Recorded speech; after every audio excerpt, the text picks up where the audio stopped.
In the quiet town of Elmsbrook, where time seemed to drag slower than the mist crawling over its rooftops, there stood a house forgotten by the world. It had no name, only whispers. The wallpaper peeled like old skin. The floorboards groaned like something alive. And behind its locked windows, secrets stirred. Secrets that had waited for centuries. One storm-choked evening, a flickering light bulb led the new occupants to the attic. A dusty, slanted chamber above reality. Nothing unusual, until they saw it.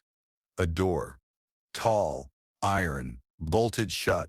It hadn't been there yesterday. It wasn't supposed to exist at all.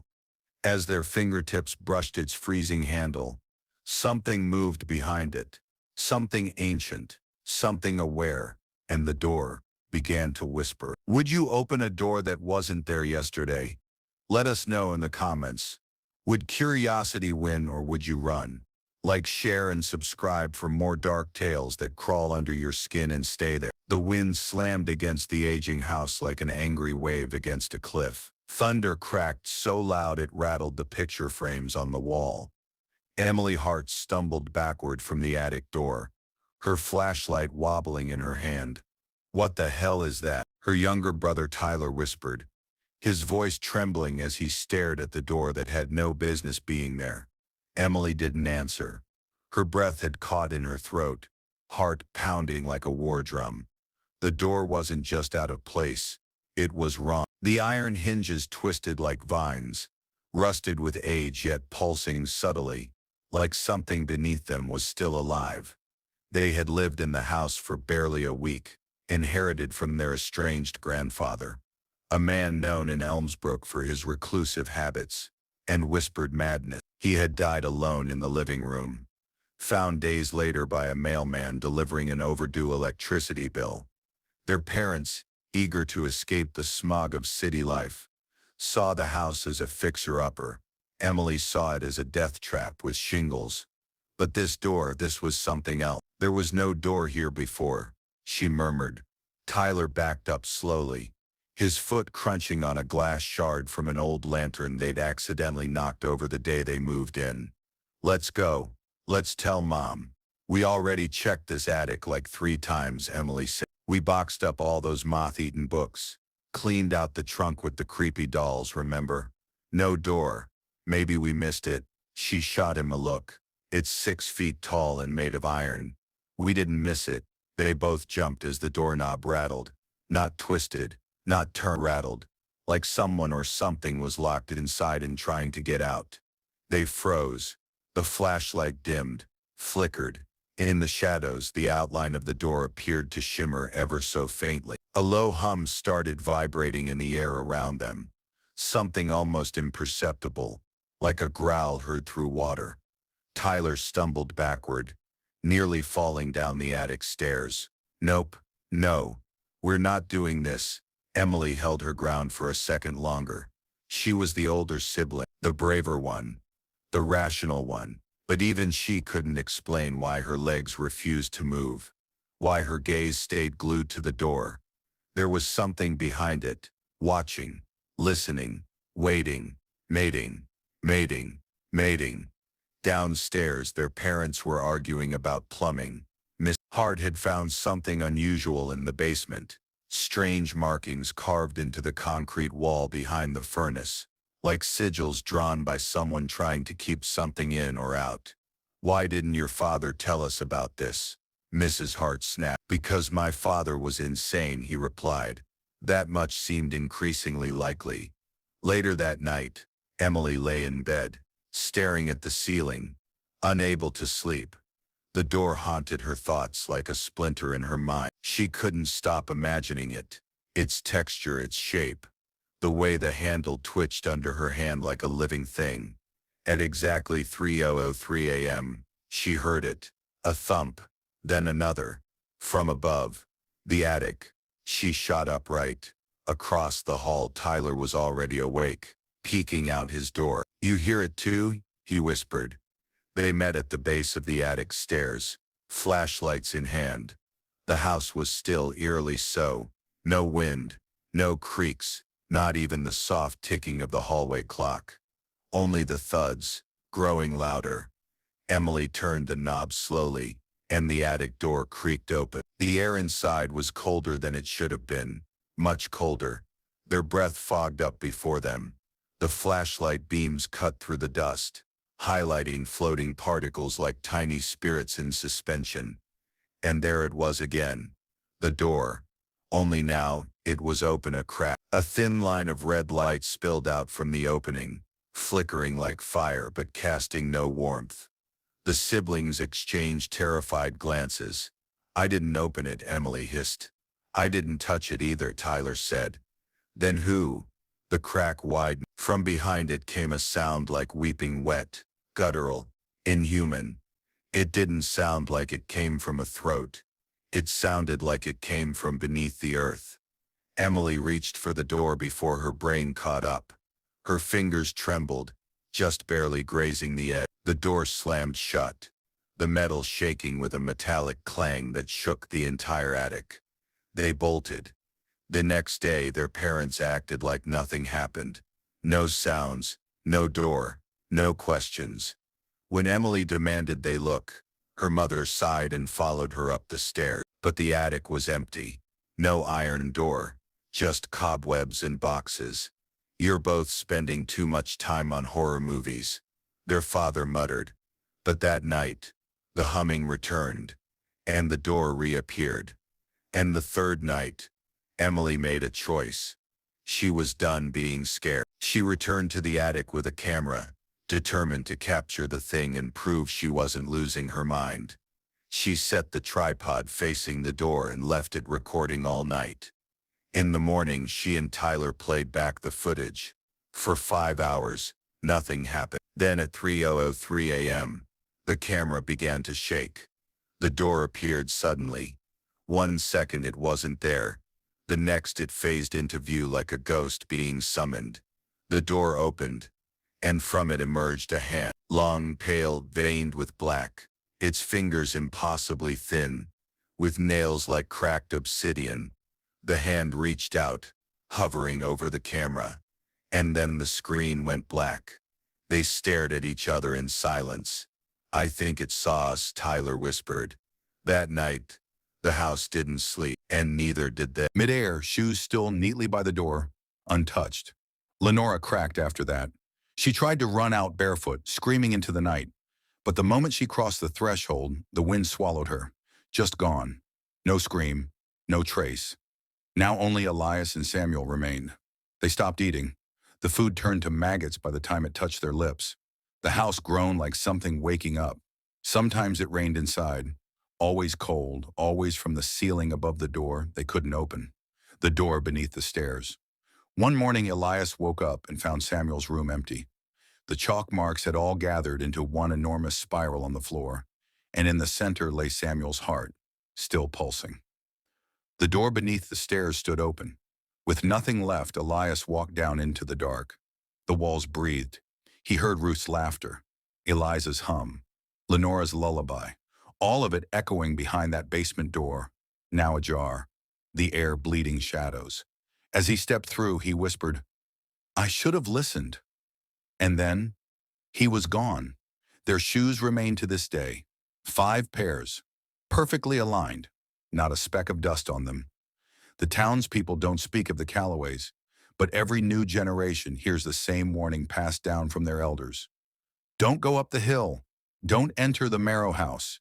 And whatever you do, don't leave your shoes at the door. Nearly 50 years passed before another soul dared approach the Marrow House. The year was 1871, and most had long forgotten the Callaways, except for a few grizzled elders who still spat on the ground whenever the house was mentioned. Greystone Hollow had grown, changed, modernized. But the house on the hill remained frozen in time, untouched by nature or man. The hedges still pristine. The shutters never faded. It was as if the house refused to rot. Then came the Blackthorn twins. Violet and Victor Blackthorn were famed for their eccentricity, their brilliance, and their appetite for the strange. Paranormal researchers before the term even existed, the twins were known across Europe for solving cases that reeked of myth. They had written books on seance etiquette and translated entire volumes of forgotten demonology. When they heard of the Marrow House, they didn't run. They booked passage. The twins were mirror opposites. Victor, sharp-jawed and skeptical, trusted only what could be measured and tested. Violet, with raven-dark curls and an unsettling stillness in her presence, believed in what she felt more than what she saw. She could hear things others couldn't, breaths in silence, echoes in shadows. When they reached Greystone Hollow, they were met with closed doors and colder faces. "Don't go up there," warned the innkeeper, his voice strained with old terror. "People go in. They leave their shoes like it's a church, but they don't come out." Violet smiled. "That's precisely why we came." On the first night, they made camp on the edge of the hill, watching the house from afar. It pulsed faintly under the moonlight, as if alive. That was when Victor noticed something strange. The lights inside the house weren't lanterns. They flickered in unnatural rhythms, like they were breathing. At dawn, they ascended. Victor, always formal, removed his boots first. He lined them precisely by the door and placed a tiny silver mirror on top. An experiment. Violet followed, stepping out of her embroidered slippers with a quiet grace. The door opened before they knocked. Inside, everything was untouched. The table was still set for 5, now coated in dust. The fire was out, but the air was warm. And by the wall, lined with surgical precision, were 5 pairs of shoes. Elias, Lenora, Samuel, Eliza, Ruth. Victor raised a brow. They never left. They began their investigation immediately. The first anomaly was the wallpaper. Victor noticed it first. No matter how many photographs he took, the wallpaper changed between shots. Sometimes floral, sometimes patterns that resembled faces. When he tried to peel it back, the wall underneath bled, a thick, black sap that smelled like rust and lilacs. Violet, on the other hand, spent her time listening. She stood for hours in corners, eyes closed, murmuring with something unseen. "There are voices in the walls," she whispered, "but they don't speak. They echo." That night, she painted a sigil in salt around their sleeping bags on the second-floor landing. "We are being watched, not by ghosts, not quite." At midnight, a violin began playing. Neither twin owned one. Victor stormed downstairs, flashlight clutched tight. The music came from the dining room, but when he entered, the room was empty, except for a single shoe that hadn't been there before. One of his. Shaken, he retreated back upstairs. But Violet was gone. Her side of the salt circle was smudged, as if someone or something had stepped through it. He found her in the attic, standing in front of a mirror that hadn't existed before. "Do you see it?" She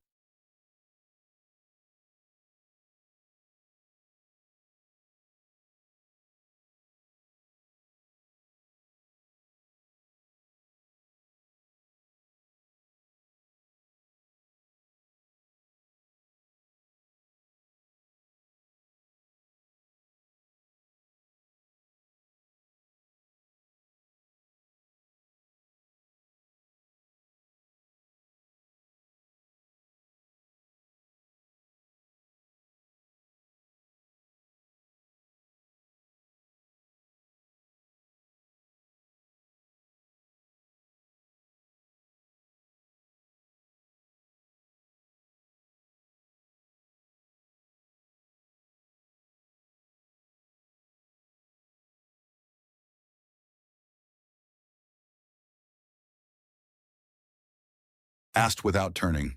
Her voice was distant, frayed. Victor stepped closer. In the mirror, he saw them both, but behind Violet stood a mass of hands, thin and twitching, reaching toward her back. He yanked her away. The mirror shattered, but not with glass. It dissolved, like mist cut by wind.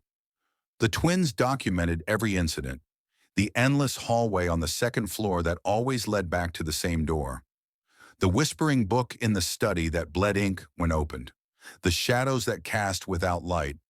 But on the 5th day, Victor made a grave mistake. He opened the door beneath the stairs.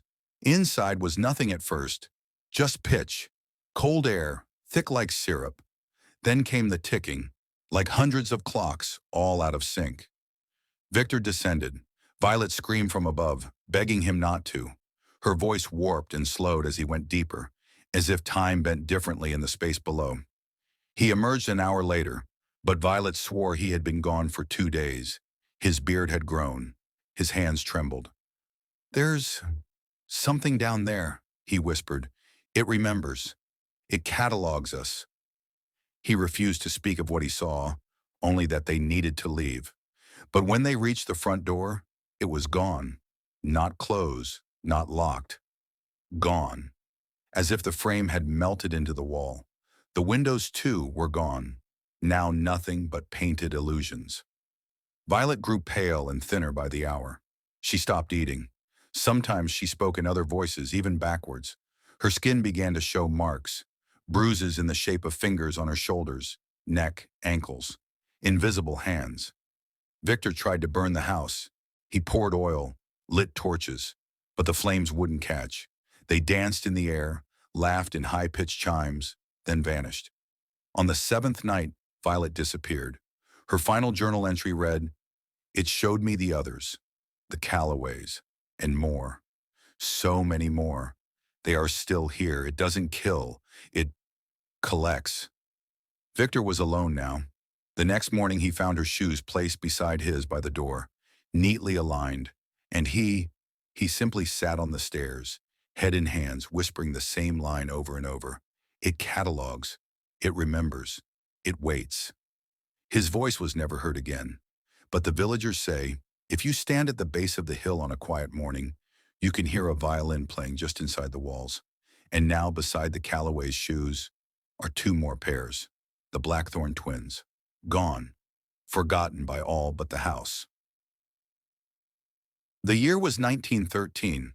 War loomed over Europe like a storm cloud, but in Greystone Hollow the past haunted more than the future ever could.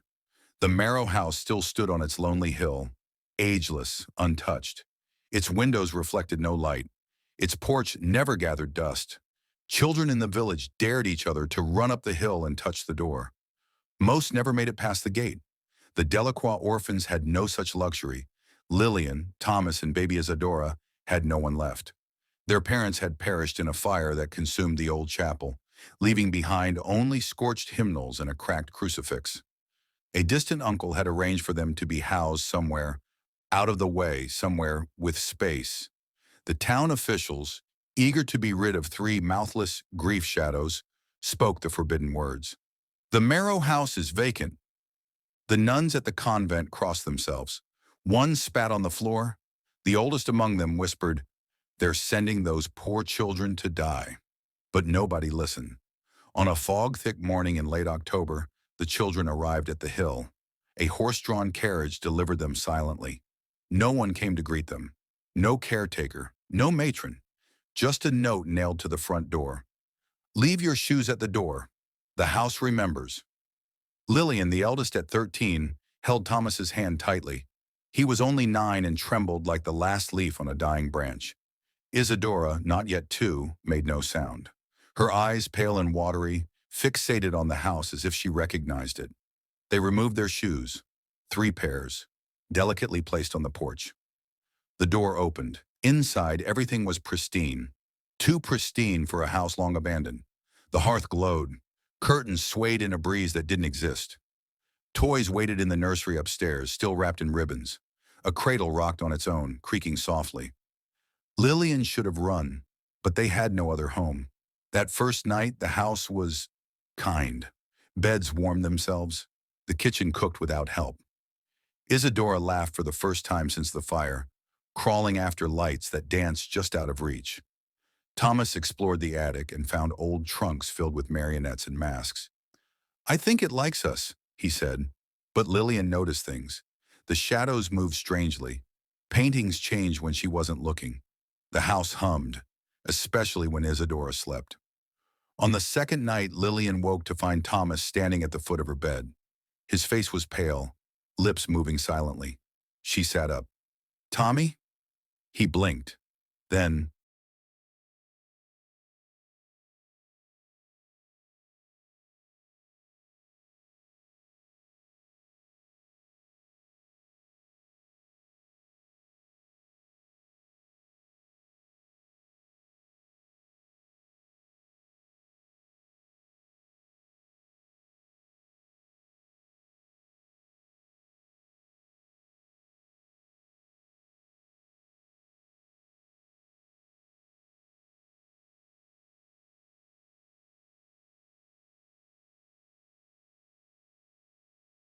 Emily's body trembled with cold, but it wasn't from the temperature.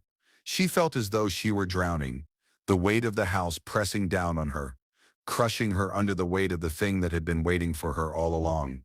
The door was open now, the faint red glow spilling out and staining the air with an oppressive, malevolent presence. It called to her, "Come and see." Her hand hovered just inches from the doorframe, but her mind screamed in defiance. Her feet felt like they were rooted to the ground, frozen by some invisible force. She had crossed a line that now threatened to swallow her whole.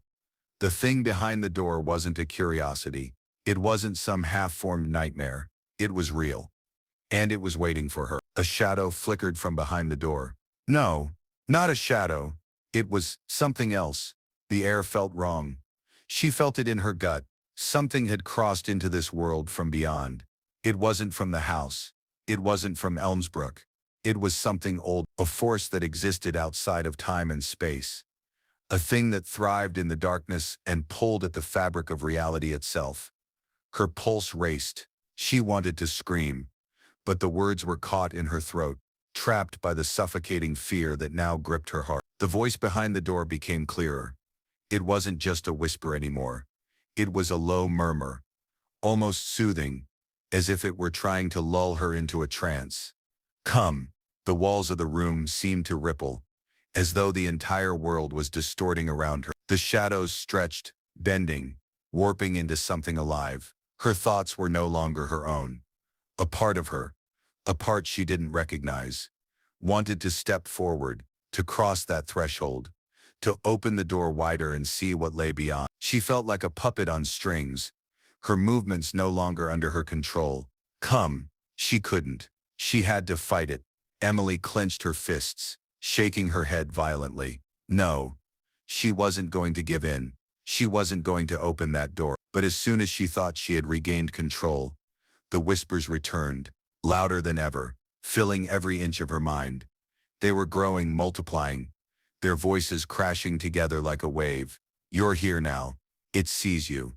It's waiting. Emily stumbled backward, her breath coming in ragged gasps. Her chest tightened as the whispers clawed at her sanity. The shadows seemed to grow longer, stretching out toward her with every breath. The door, the thing behind it, was calling her again. And this time, it wasn't waiting patiently. It was impatient, hungry. Tyler, Emily shouted, but her voice was drowned out by the heavy hum that reverberated through the room. She looked back toward the basement stairs, toward the familiar world she had known only hours before. But the stairs were gone. The basement was gone. She was standing in a vast, endless space, the walls around her bending and twisting like they had no shape of their own. She was trapped. She turned again to face the door. The figure on the other side was clearer now. Its silhouette, its form, but it wasn't a person. No, it was something else, something not meant to be seen. The figure reached toward her with long, twisted arms, its fingers bent backward, as though they didn't obey the natural laws of the world. A deep, vibrating growl filled the air, an ancient sound that resonated deep in her bones. And then, the door opened wider. The coldness intensified, suffocating her. Emily's body screamed at her to run, to escape, to flee this nightmare. But she couldn't move. Her legs felt like they were filled with lead, her feet glued to the floor. The thing behind the door, whatever it was, stepped into the threshold. It was tall. Its face was obscured by darkness, but she could feel its eyes, its presence, a weight that pressed down on her chest, suffocating her. It was here, and it was smiling. Come closer. The words filled her mind. The air itself seemed to vibrate with them.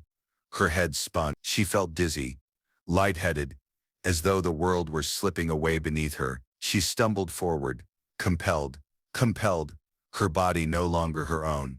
But just as her foot moved to cross the threshold, she heard a loud bang. Emily, it was Tyler. The world snapped back into focus. The shadows, the cold, the whispers, they all vanished. Emily gasped, her legs buckling as she collapsed to her knees. Tyler's voice came to her from the distance. Emily, what the hell are you doing? She turned to see him standing at the edge of the basement, looking horrified. What are you doing in there? We have to get out. Now, Emily's mind was racing, but she couldn't speak. She couldn't explain what had just happened. The thing behind the door was still there, waiting for her. It hadn't left. Come on, Tyler urged, his voice desperate. We need to get out of this house. It's not safe. She looked back at the door. It was shut again, but the damage had already been done. She could still feel it, that thing lingering in the darkness, watching her. She knew it wasn't finished. It hadn't finished with them yet. Tyler, I can't, she whispered, her voice barely audible. Tyler reached for her hand, pulling her toward him. We're leaving. Now. He helped her to her feet, and together they stumbled away from the door, their breaths coming in ragged gasps. But as they crossed the threshold, a low chuckle, a distant, eerie chuckle, echoed through the room, and the shadows seemed to stretch once more. They weren't out yet, not by a long shot. Tyler was pulling her faster, urging her toward the front door, but she couldn't shake the feeling that something was following them. Something was waiting for them to make the mistake of turning around. She didn't look back. They made it outside. The cold wind bit at their faces, but it was nothing compared to the chill that had followed them out of that house. But as they stood in the yard, gasping for air, Emily couldn't help but look up at the window on the top floor. The attic. The door was still there, and behind it, something was watching. Emily couldn't tear her eyes away from the attic window. The pale, unblinking gaze from within it felt like an invisible hand wrapping around her heart, squeezing tighter and tighter. The whispers, those damn whispers, had not stopped. They had followed them out of the house, settling deep within her mind like a crawling infestation. Let's go, Emily. Tyler's voice cracked through the haze of fear that clouded her thoughts. He tugged at her arm, but Emily barely felt it. Her gaze remained locked on the window. The wind whistled through the trees, bending them in unnatural ways. The yard, once a peaceful garden, now seemed twisted, like a landscape that belonged to another world. The house behind them loomed, silent, but not empty. It was watching. Tyler jerked her hard enough to make her stumble. She blinked, as if waking from a trance, and finally tore her eyes away from the attic. What's happening to me? She whispered, her voice hollow and drained. I don't know, Tyler muttered, pulling her toward the street. But we need to leave. Now. That thing, whatever it is, it's still in there. I saw it. Emily could barely process his words. Her thoughts were jumbled, frantic. How was it still in there? Hadn't they left? Hadn't they escaped? They ran. Tyler was ahead of her, and Emily could hear his breath coming in short, desperate gasps. But no matter how fast they moved, it felt as though the house was always behind them, always watching, waiting for them to make a mistake. A screech of tires in the distance broke through the haze. Emily looked up and saw a car skidding to a stop in front of them, the headlights blinding in the darkness. The figure in the car's driver's seat was unfamiliar. She stumbled back, eyes wide. Get in, the driver shouted, leaning out the window. Emily blinked, still unsure if she was dreaming. But then Tyler yanked her again, pulling her forward. Get in, Emily. We need to go. They climbed into the car without a second thought. The door slammed behind them and the car lurched forward with a screech of its own. Emily barely registered the passing streetlights. Her entire mind was still stuck on the house. The man driving, a stranger, glanced at them in the rearview mirror, his face hard and unblinking. He looked like he hadn't slept in days. His eyes were bloodshot, and his jaw was clenched. Where are you taking us? Tyler asked, his voice full of suspicion but also laced with desperation. Somewhere safe. The man's tone was terse, as though he wasn't willing to explain further. It's not over. What's not over?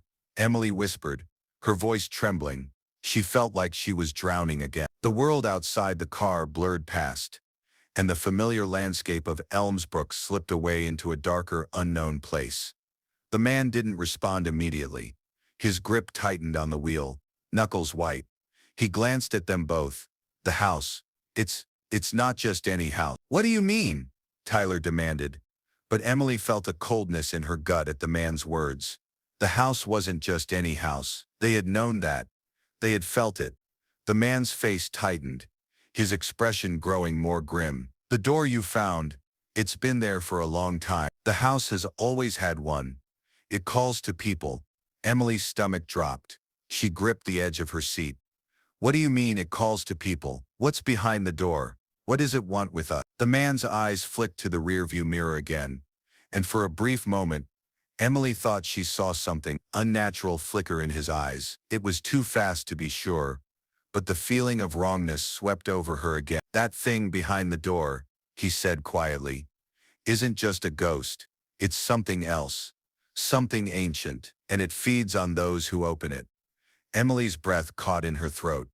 The word struck her like a physical blow. Feeds. She shuddered, the fear rising again. She had felt that hunger, that insatiable need. The thing wasn't just waiting. It was starving. It wanted us. Emily whispered. It wanted me. The man didn't answer for a long time.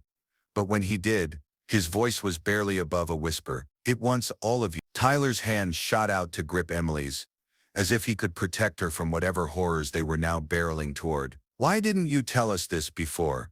He demanded. Why didn't anyone warn us? The man's lips thinned. It's not something that can be stopped easily. The door, it's not the kind of thing you escape from. It waits, and it follows, and it doesn't care who you are. It just wants. A chill ran down Emily's spine. The man's words were too familiar, too similar to the feeling she had gotten when she first saw the door, when she first stepped into that cursed room. It had wanted her, and now it wanted them. We're not safe then, Tyler said, his voice breaking. You can't stop it. The man didn't answer immediately. Instead, he glanced down at the dashboard, his eyes narrowing. There's a place, he said slowly, far from here. A place where you can hide. For a time, Emily felt a rush of hope. We can hide from it? She asked, almost incredulous. The man's eyes flicked to the rearview mirror again. This time his gaze lingered on the darkness behind them. You can hide, he said, his voice low and ominous. But only for so long. The car sped faster, the road now stretching out into a void of blackness. The night seemed to close in on them, the trees along the sides of the road bending like twisted fingers reaching out to snatch them. The hum in the air seemed to grow louder, pressing on Emily's eardrums. Tyler gripped her hand tighter, but his eyes were wide with fear. What's going to happen when we get there? The man didn't answer, but Emily knew, whatever awaited them in that place, it was their last hope. But she wasn't foolish enough to believe it would be safe. The house, the door, it wouldn't let them go that easily. Whatever was behind it would keep following, and when it caught up, it would devour them. The door wasn't finished with them yet. It would find them, and it would feed. The car lurched forward, its tires screaming against the asphalt. As it sped through the night, Emily's heart was racing again, her breath shallow and erratic. The man behind the wheel, this stranger who had appeared out of nowhere, seemed unfazed by the darkness surrounding them. But to Emily, every passing moment felt like an eternity. The sense of impending doom clung to her like a second skin. Tyler's grip tightened around her hand, his face pale. He was breathing hard, his eyes darting nervously to the rearview mirror, watching for something that would surely follow them. But what? What were they running from? And where were they even going? The man driving didn't seem to be in any rush to answer their questions, but as Emily glanced at him, she noticed the fatigue etched into his features. His eyes, bloodshot and weary, betrayed the weight of the knowledge he carried. This wasn't the first time he had been here. This wasn't the first time he had been forced to run from that house. There's a place, a cabin, he muttered, almost as if talking to himself. The place they can't follow you. Not immediately. But what? Tyler's voice was sharp, desperate. What do you mean, not immediately? Is it going to find us again? It will, won't it? The man's jaw clenched as he stared at the road ahead, his knuckles white on the steering wheel. It will find you, he said slowly. No one escapes it, but if you can hold out long enough, maybe you can fight it. Maybe you'll survive. Emily's stomach twisted. Fight it? How? How could they fight something like that? She had barely survived the first encounter, the thing behind the door almost reaching out and pulling her into its grasp. Now, even with the distance between them and the house, she could feel its presence like a dark cloud hovering over them, just waiting for the right moment to strike. We're not going to make it, are we? Emily whispered. The words felt like they were slipping out before she could stop them, but there was no denying the truth of them. The terror she felt wasn't just fear, it was certainty. The man's lips pressed together, and he glanced at her through the rearview mirror. "You might," he said quietly, "but I wouldn't count on it." Tyler swore under his breath, slumping back in his seat. The weight of it all, the fear, the hopelessness, hung heavy in the air, suffocating them. And all Emily could think about was the attic, the door and the thing behind it, the thing that had waited for her and now for Tyler too. What would it do to them once it caught up? What was it? The man's voice interrupted her spiraling thought. "You should know something," he said, his voice growing even quieter. "The house doesn't just affect you. It gets into your head, your thoughts. It twists things, warps your memories. You start to forget things, important things. And when you can't remember who you are anymore, that's when it takes you." Emily's blood ran cold. The idea of losing herself, her sense of self, that was worse than death. The thought of forgetting everything, everything she had been before the house, before the door, it terrified her. How long did they have before they were consumed completely? Wait, wait. Tyler's voice broke through her thoughts. "What do you mean, warps memories? Are you saying it can change what we remember?" That, the man's eyes flicked to Tyler for a split second before he cut him off. "It's not about what you think you remember. It's about what you don't." "What are you talking about?" Emily asked, her voice shaking. The man didn't answer immediately. His lips tight. Instead, he pulled the car off the main road onto a narrow dirt path that seemed to disappear into the trees. The headlights barely cut through the thick canopy above them, casting eerie shadows that danced across the forest floor. The air inside the car grew heavier, as if the very weight of the world was closing in around them. He slowed the car to a crawl as they approached a small cabin. Nothing more than a weathered shack, hidden deep in the woods, far from any prying eye. The wooden structure looked like it had been abandoned for decades, its walls sagging and covered in thick layers of moss. But it was still standing, and for whatever reason it seemed like their only option.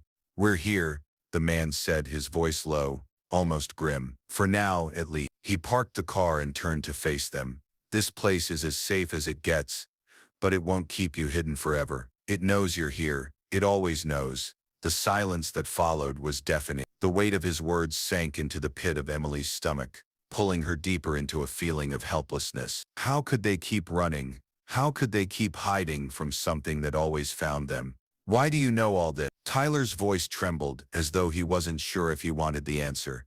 "How do you know what happens?"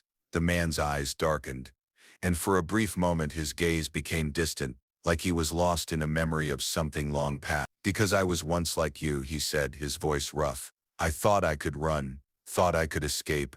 I was wrong." "What happened?" Emily asked, her voice barely above a whisper. He swallowed hard, then looked back at them, his eyes filled with a strange mixture of fear and resignation.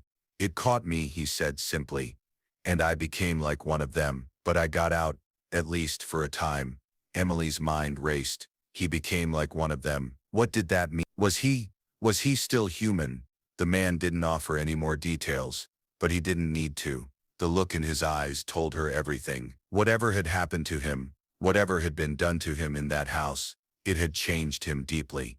And now he was just another another soul lost to the door. "We'll rest here for the night," he said, snapping Emily out of her dark thoughts. "But don't get comfortable. If it's coming, you'll feel it. You'll know when it's time to move again." Emily didn't respond. What could she say? The man was right. They weren't safe. They would never be safe. The house was still out there waiting, and they would never escape it. The cabin felt like a tomb. The silence inside was suffocating, as if the walls themselves were closing in, aware of the inevitable. Emily couldn't shake the feeling that she had been here before. This place, this moment, the creeping sense of déjà vu gnawed at her, filling her mind with the unsettling thought that maybe this had already happened, that they had already run, already hidden, and still, it had found them. The man who had rescued them, or perhaps trapped them, sat by the dimly flickering fireplace, his face illuminated by the dying embers. His eyes were hollow, like he was seeing something beyond them, something none of them could understand. "We don't have much time," he muttered, barely audible. "You'll feel it soon. That's how it knows where you are." Emily felt a chill grip her heart. Feel it. She didn't want to feel it. The mere thought of whatever it was made her skin crawl. The echoes of the attic door and the thing behind it still reverberating in her mind. Tyler paced back and forth, his movements erratic. He wasn't one to sit still in times of crisis. And now was no exception. So what? We just hide here forever, wait for whatever it is to come after us. No, the man's voice was firm. You can't hide forever.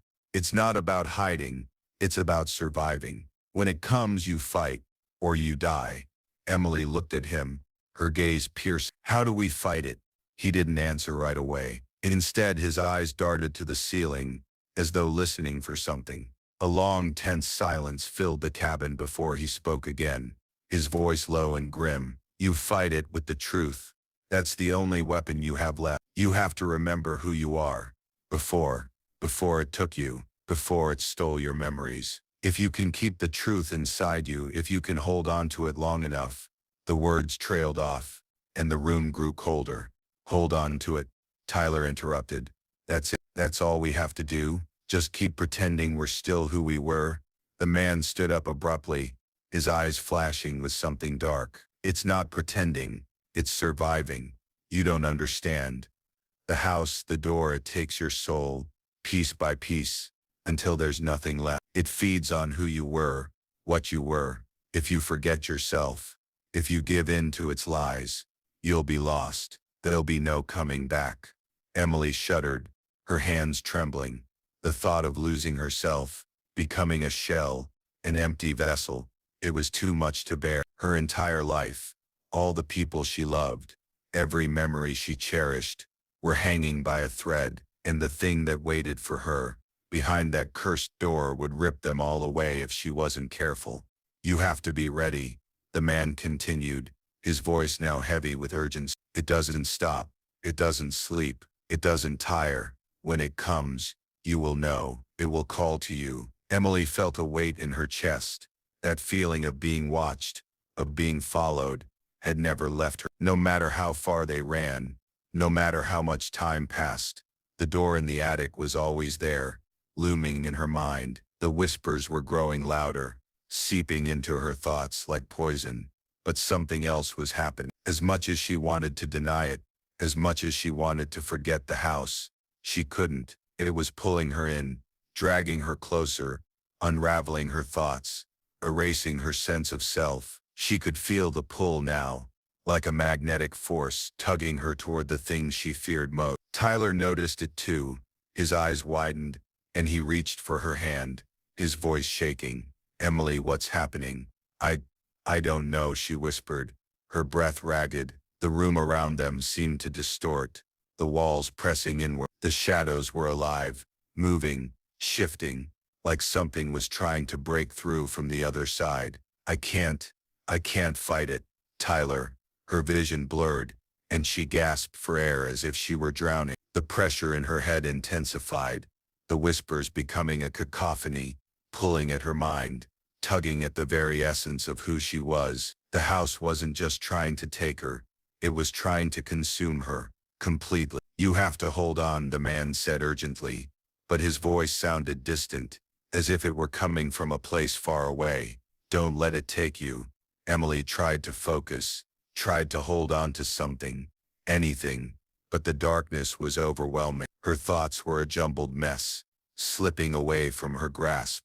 The man's words seemed to echo in her mind. Hold on to the truth. But what was the truth? What was left to hold on to? The door in the attic flashed in her mind's eye, its cracked surface glowing with an unnatural red hue. Behind it, the shape, the thing loomed, waiting for her to cross the threshold. She could almost feel its cold fingers brushing against her skin, its breath hot on her neck. Emily. The voice was clearer now, closer. It came from behind her, from within the room. She spun around, her heart thumping painfully in her chest. But there was no one there. Emily. The voice called again, louder, more insistent. It came from the corner of the room, but when she looked, all she saw was the darkness, nothing more. Emily, it's coming. Tyler's voice cracked. He was clutching her now, his face pale with fear. "We have to run, now." But she couldn't move. She was rooted to the spot, her body frozen in place by the overwhelming force of the presence in the room. The darkness was closing in around them, the air growing thick and suffocating. And then it emerged. A figure stepped out of the shadows, its long twisted limbs reaching toward her. Its face was a blur of darkness, a shifting mass of eyes and mouths that seemed to stretch and multiply with every glance. The air turned cold, the temperature dropping so rapidly that Emily's breath froze in the air. And then it spoke. "Your mom." The words echoed, reverberating through her bones, sinking into her soul. Emily's mind screamed in defiance, but there was nothing left to fight with. The truth, the memories, they were gone. The door had taken them. She closed her eyes, bracing for the inevitable, but then something shifted. A flash of light, sharp and bright, filled the room, blinding her. When she opened her eyes, the figure was gone. The shadows were retreating, pulling back into the corners of the room. The man stood there, his hand outstretched, his eyes filled with something indescribable. "You have one chance," he said softly. "Remember who you are, before it's too late." Emily's mind reeled. She had one chance, one last chance to hold on. And then the darkness came again. Only this time, she wasn't alone. Thank you for following this journey. I hope you enjoyed the suspenseful twists and turns. Would you like to discuss the story, or share your thoughts on what might happen next? In a forgotten corner of the country, where the roads don't show up on any map, there's a rundown, rust-bitten motel with flickering neon lights and a front desk clerk who never blinks. Travelers stop for the night, desperate for rest, but none of them leave the same. Some vanish, others lose their minds. A few are found whispering to walls, unable to sleep, their eyes peeled open as if held by invisible fingers, because each room in this motel dreams the same dream.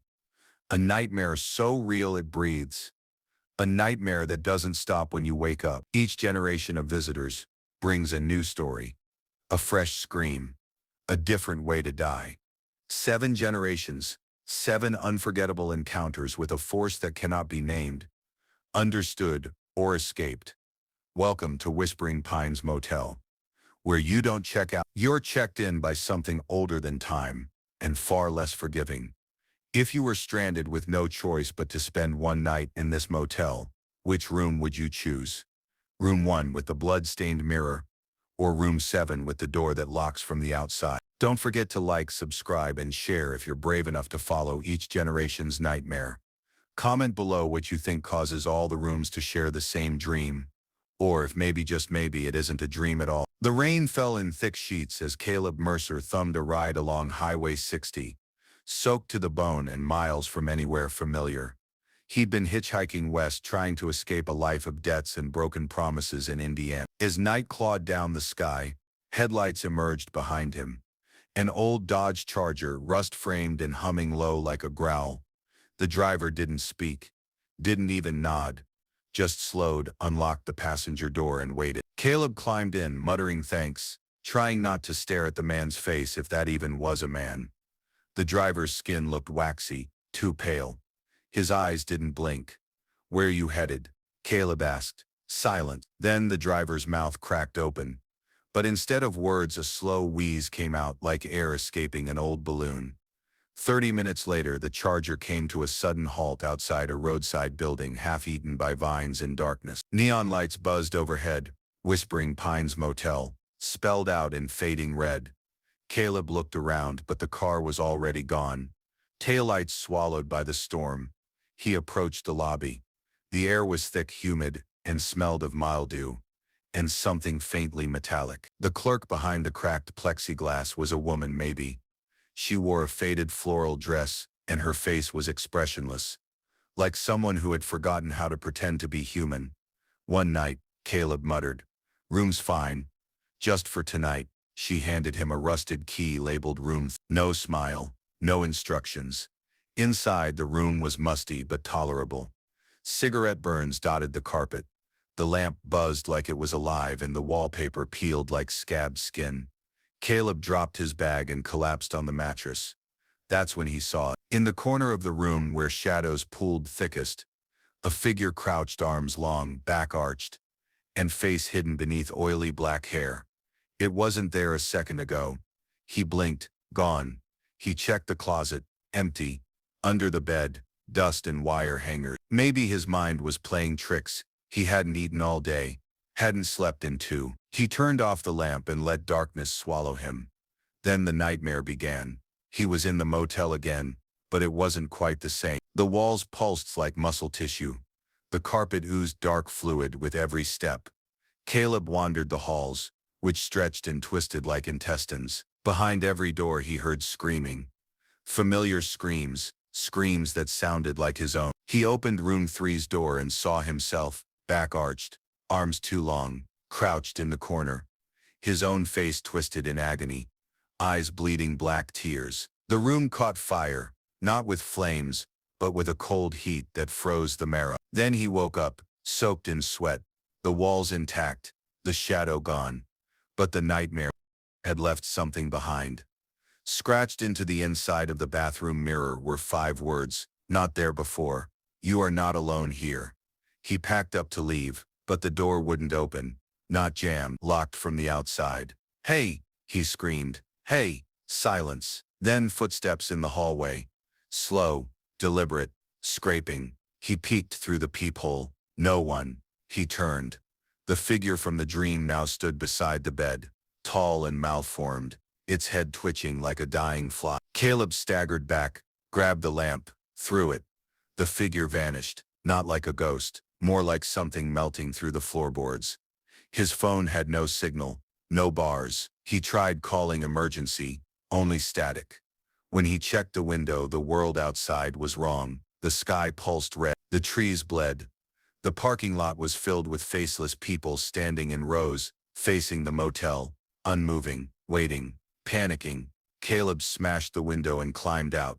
He ran across the parking lot, weaving through the faceless figures. None moved. He passed room 1, then room 2, all the doors wide open, all the rooms identical to his own.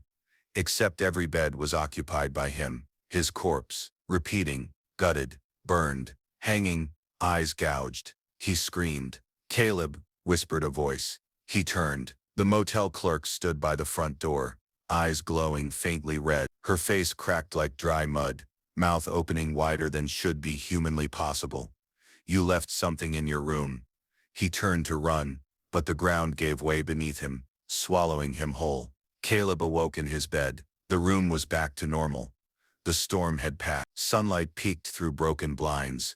Had it all been a dream? He got up and walked to the mirror. His reflection stared back, until it didn't. It began smiling. He wasn't. Then the reflection whispered, "You never woke up." Blood began to seep from the edges of the glass. The walls breathed, and room 3 began to hum. They didn't mean to kill him. Gina Hart's hands still shook as she drove through the wet night, knuckles white on the steering wheel.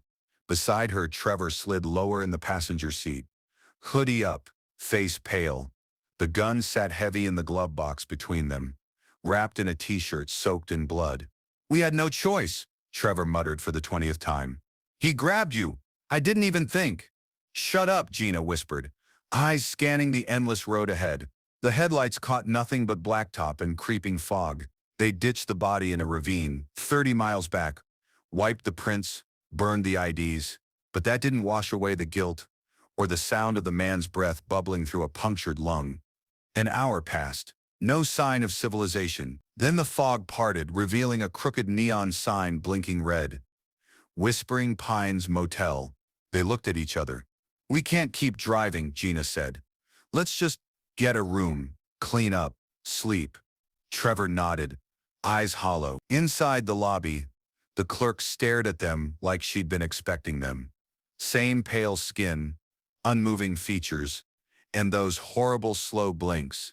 She didn't ask for names. She didn't ask for payment. She handed them a rusted key marked Room 6. The hallway smelled like mildew and copper. Room 6 opened with a groan. Dust hung thick in the air. The furniture looked warped, like it had spent years underwater. The walls bore faint handprints, some small like a child's, others inhumanly large. But the bed was made, and they were exhausted. Trevor hit the shower first. Gina checked the windows. No locks. When she pulled the curtains aside, she saw nothing but endless trees swaying in dead silence. No road, no stars, no moon, only trees. As if the motel had been swallowed by some new dimension while they slept. She tried to shake it off. In the bathroom, steam fogged the mirror. Trevor was inside, humming. The same melody on repeat. Gina paused. He wasn't the humming type. "Hey, you okay in there?" The humming stopped. A long pause. Then a knock from inside the mirror. She stepped back. "Trevor?" The bathroom door opened. He stepped out, soaked, towel around his waist. "Yeah? You were humming." Then, something knocked. "I didn't hum." He looked dead serious. That night, neither of them slept. The room was too loud. Not with sound but with presence. Like the walls were watching, breathing, waiting. Sometime after 2 a.m., the nightmare began. Gina opened her eyes and found herself in room 6. But the walls were bleeding. The floorboards writhed like snakes. Trevor floated mid-air, mouth stretched open, trying to scream but gagged by a web of shadow. From the corner emerged a figure, not walking, crawling. It dragged its face along the ground, skinless, eyeless, with a grin that never ended. It moved without sound, but its breathing came from every wall at once. She screamed, but there was no voice. The figure pressed a finger to its lipless mouth, as if to say, "Shh." Trevor jerked awake back in bed. The room normal again. But Gina was missing. He searched the bathroom, the hallway, nothing. Then he heard her, sobbing. Inside the closet, he opened it empty, sobbing again, this time from under the bed. He knelt. There under the bed, staring back at him, was Gina's face. But it wasn't her. It blinked sideways, smiled upside down. Blood leaked from her eyes. "Trevor," it whispered, "you left me." He scrambled back. Behind him, the real Gina stood, pale and shaking. "I saw you floating," she said. "I couldn't move. Something held me down." They bolted for the door. Locked. Trevor turned the knob so hard it broke off. The lights flickered. Then every bulb in the room exploded at once, showering the floor in sparks and glass. A voice filled the room. Not human, not even earthly. It said just 3 words. They never leave. They shoved furniture through the window and climbed out into the dark. But outside was no better. The motel stretched infinitely now. Rooms upon rooms, doors upon doors, and from every door someone screamed, some human, some not. A boy in pajamas ran past them, mouth sewn shut. A woman followed, floating inches above the ground, her stomach slashed open, and eyes wide with joy. Trevor turned and saw their car right where they left it. They ran for it, jumped in, keys still in the ignition. He turned it. The engine roared, then died. He looked up. In the rearview mirror, room 6, stared back at them. Not the building, the actual room, floating, its door open, and within the shadows, something waited. A long finger reached out of the mirror, scraped the back seat. Closer. Gina screamed. Trevor reached for the glove box. The gun was gone. The rearview mirror shattered. Trevor hit the gas. The car moved an inch, then stopped. Chains, dozens of them, wrapped around the tires, the doors, the frame, dragging the car back toward the motel. Metal shrieked as they were pulled in reverse, faster, faster, until they were parked outside. Room 6 again. Only this time, the room was different. No walls, no ceiling, just darkness. And voices, whispers, dozens, hundreds, all saying the same word. Confess. The door opened by itself. Gina grabbed Trevor's hand. "We're not going in." But Trevor's feet moved anyway. He turned to her, eyes wide, voice flat. "I think I already did." She tried to hold him back, but her hand passed through him like mist. His body stepped inside. The door slammed shut. She screamed. Outside, the neon sign flickered, and the night remained silent. The storm came without warning. Jerry Forrester had been on the road for hours, watching the black clouds form as the highway blurred beneath his tires. He wasn't in a hurry. He never was anymore. But he was tired. Tired of the same old routine. Tired of the endless drive. The years of solitude piled up around him like dust on an old shelf. The road had become his home, his only companion, his only purpose. And then, the storm hit. Lightning cracked across the sky, splitting the world in half, for a moment, and the rain fell in sheets so thick it was impossible to see past the windshield. He couldn't make out a single sign, a single landmark. All he knew was the road, wet, slick, and twisting as though it were alive, pulling him somewhere he didn't want to go. He squinted through the downpour, and there it was, a small, fading neon light up ahead. A motel. Whispering Pines, motel. Jury wasn't much for staying in motels, never had been. But the rain was coming down so hard now that he couldn't see past the front of his truck. He pulled in, tires skidding across the gravel lot, and parked under a flickering light by the office. The door swung open before he could even step out of the truck. An old woman stood behind the desk. She had white hair pulled back into a tight bun, and her eyes were sunken, as though she hadn't blinked in decades. "Room?" she asked, her voice hoarse and brittle, like a dead leaf scraping against a stone. "Just for the night," Jury muttered, his eyes scanning the dark interior behind her. The smell of mildew hit him immediately, old, damp air that clung to his clothes like a second skin. The woman handed him a key, no words, no smile, just the key to room. Jury grabbed the key and muttered thanks. He couldn't shake the feeling that something wasn't quite right, but he was too tired to care. The room was as expected, bare, worn furniture, a faint smell of something rotten in the corner. The bed had seen better days, but it would do. He kicked off his boots and lay down staring at the ceiling, the hum of the old fan above barely making a dent in the oppressive silence. It wasn't long before the nightmare began. He wasn't sure if he'd fallen asleep, or if the world around him just shifted. But suddenly the room felt wrong. The air was colder now, unnaturally so. He could see his breath as it condensed in front of him, a pale cloud of mist, rising with each exhale. The walls, which had once seemed solid, now rippled like the surface of a pond disturbed by an unseen hand. The bed trembled beneath him, the sheets twisting like they had a life of their own. And the door, he had locked it, hadn't he, was now wide open, creaking slowly, letting in nothing but the darkness. Jeremiah sat up, heart pounding in his chest. His hands trembled as he reached for the lamp on the nightstand, flicking the switch. The light didn't come on. The room remained consumed by shadow. Then, there was the sound, a faint scraping, like something dragging itself across the floor. Jerry stood, his breath coming in short, shallow gasps. He wasn't alone in the room. That much was clear now. His footsteps echoed too loudly in the silence. As he crossed the room, moving toward the open door, the scraping grew louder. He reached for the knob, turned it, and pulled. The hallway outside was different. It stretched farther than it should have, twisting and bending like an impossible maze. The carpet underfoot was dark, almost wet. Jerry took a step forward. Then he saw it, a figure at the far end of the hallway standing in front of a door. It was hunched over, its face hidden beneath a thick mass of white hair, the rest of its body bent at unnatural angles. The figure didn't move, didn't make a sound, but Jerry could feel it staring at him, watching. He backed away slowly, heart hammering. His hand fumbled for the door, but before he could shut it, he heard the voice. "Help me." The words came from the figure.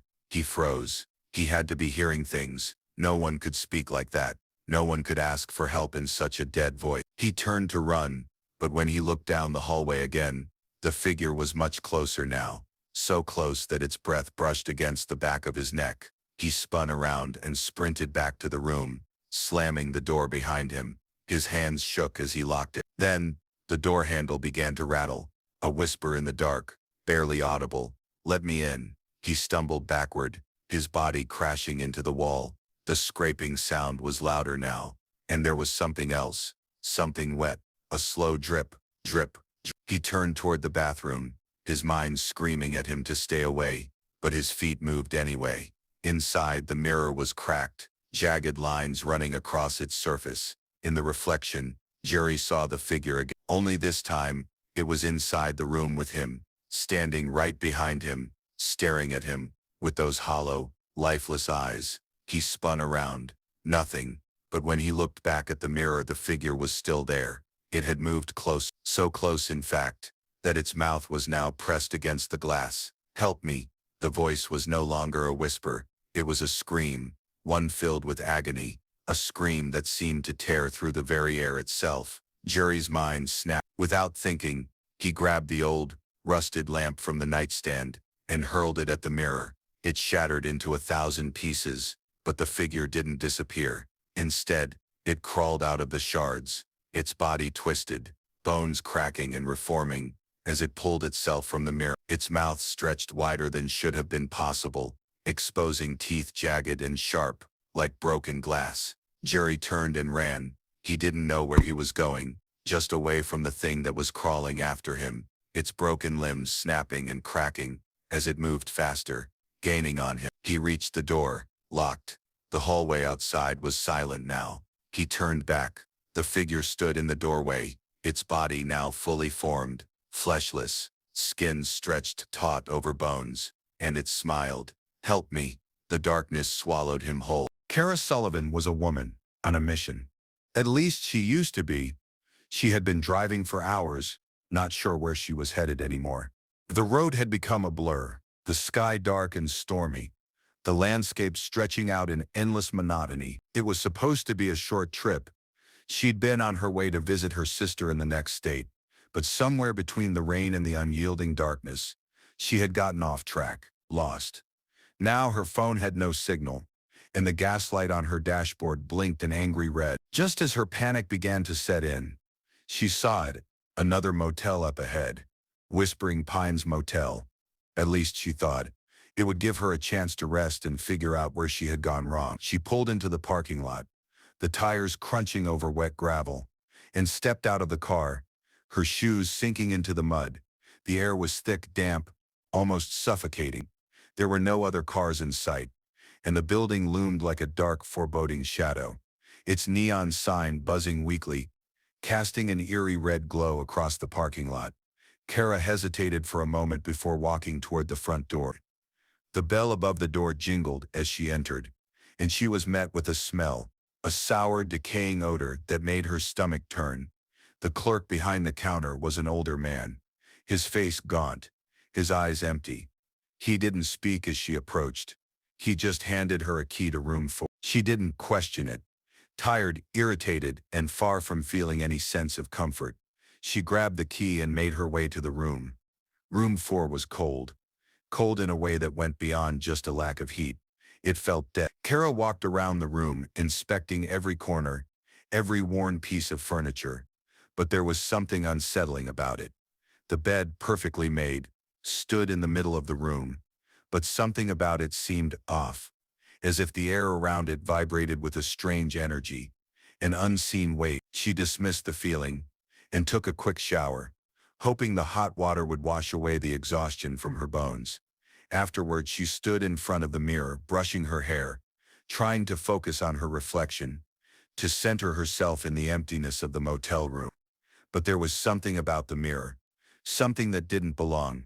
She blinked, and for a second, she swore she saw a face appear behind her. Just for a split second, a twisted, gaunt face, with hollow eyes and a mouth stretched into an impossible grin. It vanished when she turned, but the image burned itself into her mind. Her pulse quickened. Trying to calm herself, Kara finished brushing her hair and wiped the condensation from the mirror. And that's when she saw it. The door behind her was open. She hadn't opened it. She stared at the door, heart hammering in her chest. The room felt smaller now, suffocating, as if the walls were pressing in. Kara's hands trembled as she crossed the room toward the door. She thought she could hear something, a low, dragging sound from the hallway outside. The moment she opened the door, the temperature plummeted. A cold wind rushed in, biting at her skin.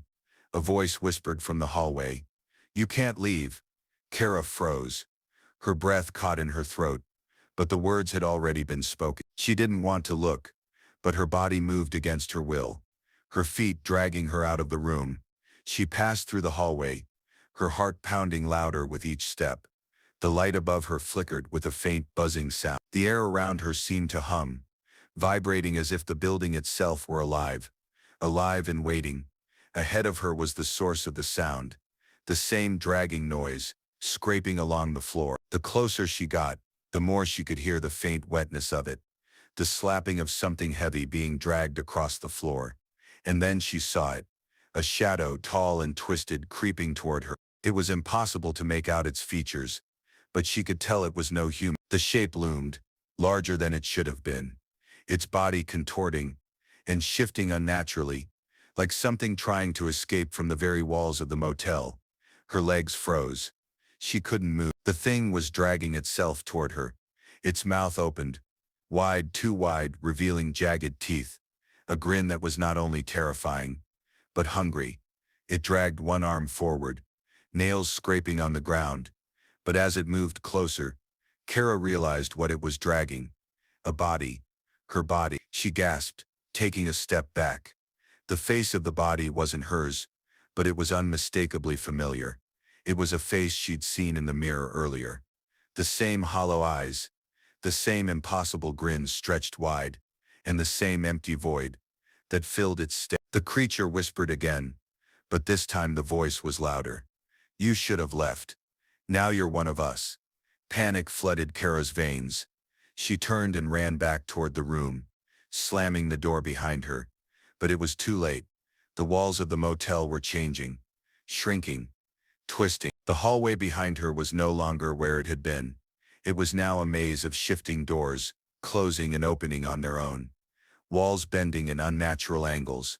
The very structure of the motel seemed to be alive, its innards expanding and contracting like a beast in pain. Kara ran back to the bed, her mind racing, desperate for an escape. She could feel something following her, dragging itself closer with every step, every breath she took. A soft knock at the door. She screamed. "No," she shouted, pulling the blankets over her head, her hands shaking violently. The knock came again, but this time it wasn't from the door. It was from the mirror. Her reflection grinned at her, not the same reflection she had seen earlier. No, this time it was different. The reflection was twisted, its smile wide and malicious. The eyes hollowed out like empty sockets. "Let me in," it whispered, voice slick and slippery, crawling under her skin. Kara's breath came in ragged gasps. As the reflection in the mirror reached toward her, she screamed, pushing herself away from the mirror. But it felt like her body wasn't listening.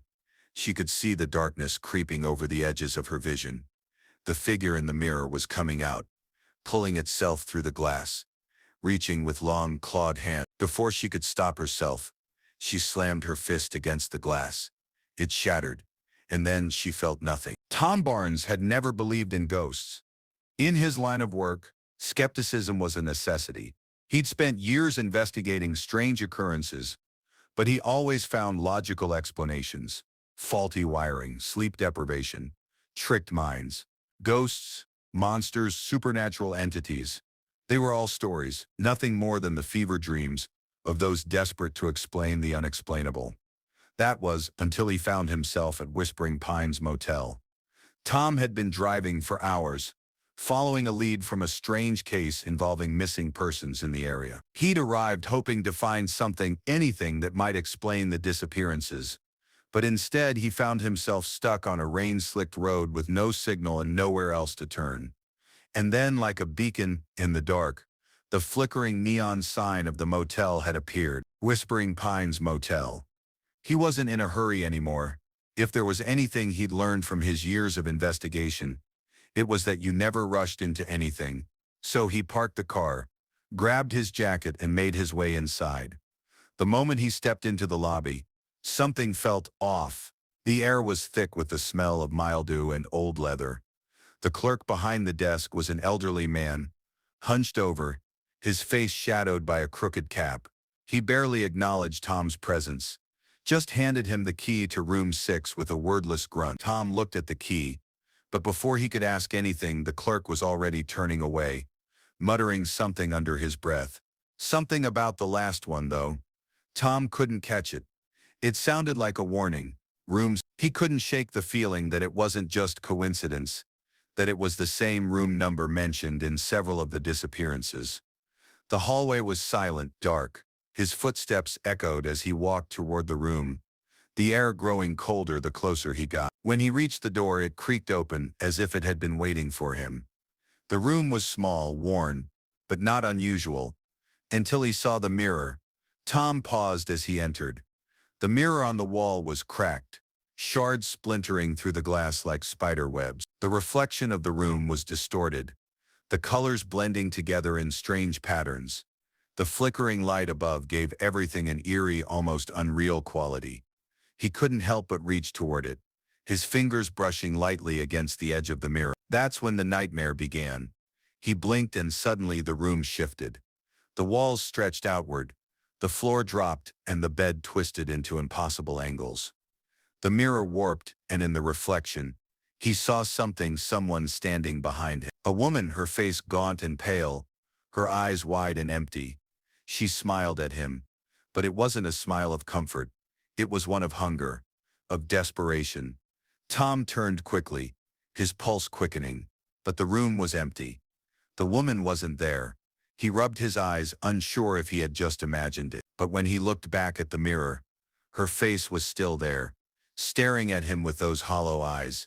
Her lips moved, but no sound came. He felt a chill run through his spine. Something was terribly wrong with this place. He could feel it.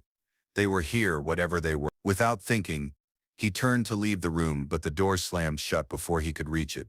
He yanked on the handle, but it wouldn't budge. And then the whispers started. They were faint at first, barely audible, but they grew louder with each passing second. They came from all around him, from inside his own mind. Voices calling out to him, beckoning him to listen. You shouldn't have come. You can't leave. It's too late for you. They're coming for you now. Tom spun around, his breath shallow, his heart hammering against his chest. The room was alive now. The walls bent and shifted. The floor buckled beneath his feet, as if the entire building had become some monstrous living thing. Breathing, shifting, pulsating with unnatural energy. Suddenly a figure emerged from the corner of the room. It wasn't human. It was too tall, its limbs too long, its skin stretched thin like parchment. Its mouth opened impossibly wide, and it let out a sound, something between a scream and a growl that rattled the very air. Tom backed away, his mind racing. The thing's eyes locked onto him, dark and hollow, filled with an insatiable hunger. He knew that if it reached him, there would be no escape. It was the same thing he had seen in the case files, the same creature that had claimed so many lives. It was here, and now it was coming for him. He turned and bolted for the window, but it was too late. The mirror shattered in an explosion of glass, and from the shards, more figures began to emerge. They were all around him now, twisted, malformed creatures, their mouths open in grotesque expressions of agony and desire. Help me! Help me! Their voices intertwined with the whispers, creating a maddening chorus. Tom could feel his sanity slipping, his grip on reality weakening. He slammed his fists against the window, but it wouldn't break. And then in the reflection of the shattered glass, he saw room 6. Only it wasn't his reflection anymore. It was the room before the chaos, before the nightmare. It was the room where the last person had stayed, the last victim. And there in the reflection stood a man with hollow eyes, his skin pale and stretched tight against his bones. He was staring back at Tom, his expression blank, empty, and hopeless. It's your turn now, the man whispered, his lips barely moving. Tom's mind screamed in terror. He couldn't breathe. He couldn't think. The air grew thick, heavy, and the walls closed in on him. The whispers turned to screams. He couldn't escape. Not anymore. Eva Daniels had heard the rumors. The stories about the Whispering Pines Motel had floated around town for as long as she could remember.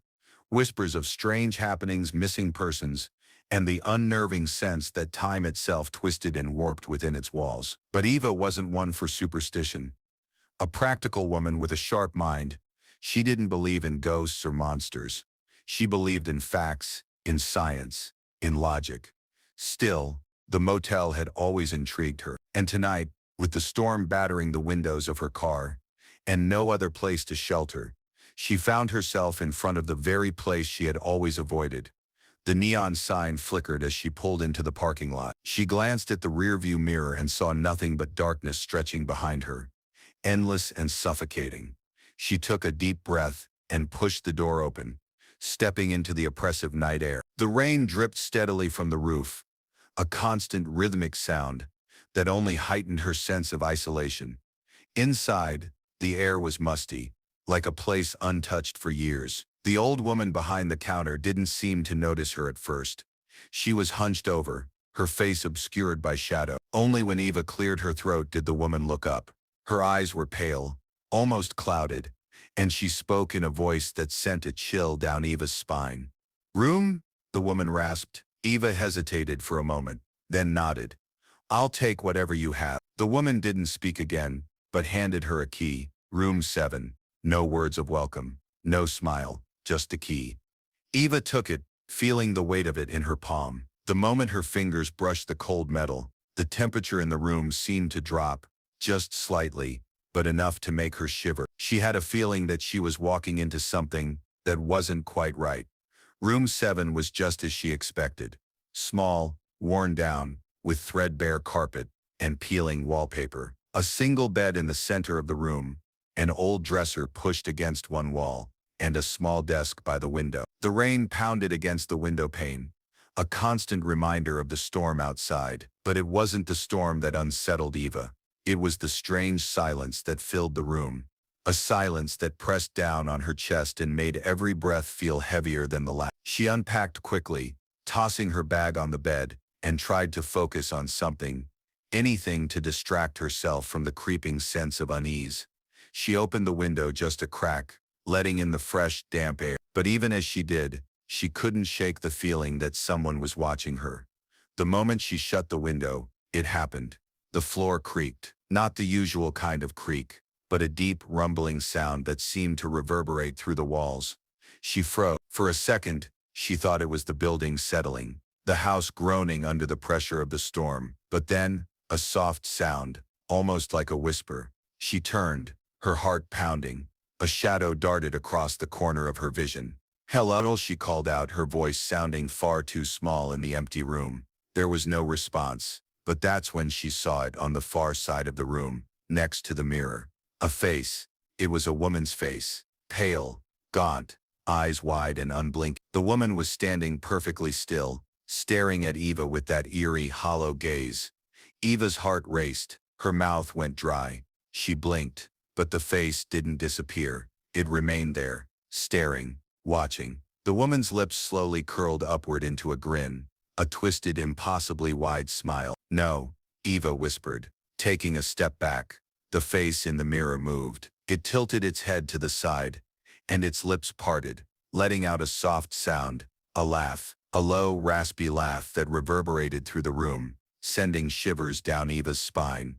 And then the laughter stopped. The woman in the mirror reached out, her hand pressing against the glass. Her fingers left trails of black streaks behind them, as though the mirror were made of something far more sinister than reflective glass. Eva stumbled backward, her hand gripping the edge of the dresser for support. Before she could react, the door slammed shut. The room went pitch black. A sharp, staccato knock echoed through the darkness. It was coming from the mirror. Eva's breath caught in her throat as the whispers began. They started faint, distant, but soon grew loud. Each word was clearer than the last, and each word carried an unbearable weight of dread. "You're one of us now. You can't leave. Help me." Eva turned toward the door, but it was no use. She couldn't leave. The door wouldn't budge. She rushed to the window, but it was sealed shut, the glass cold and unyielding.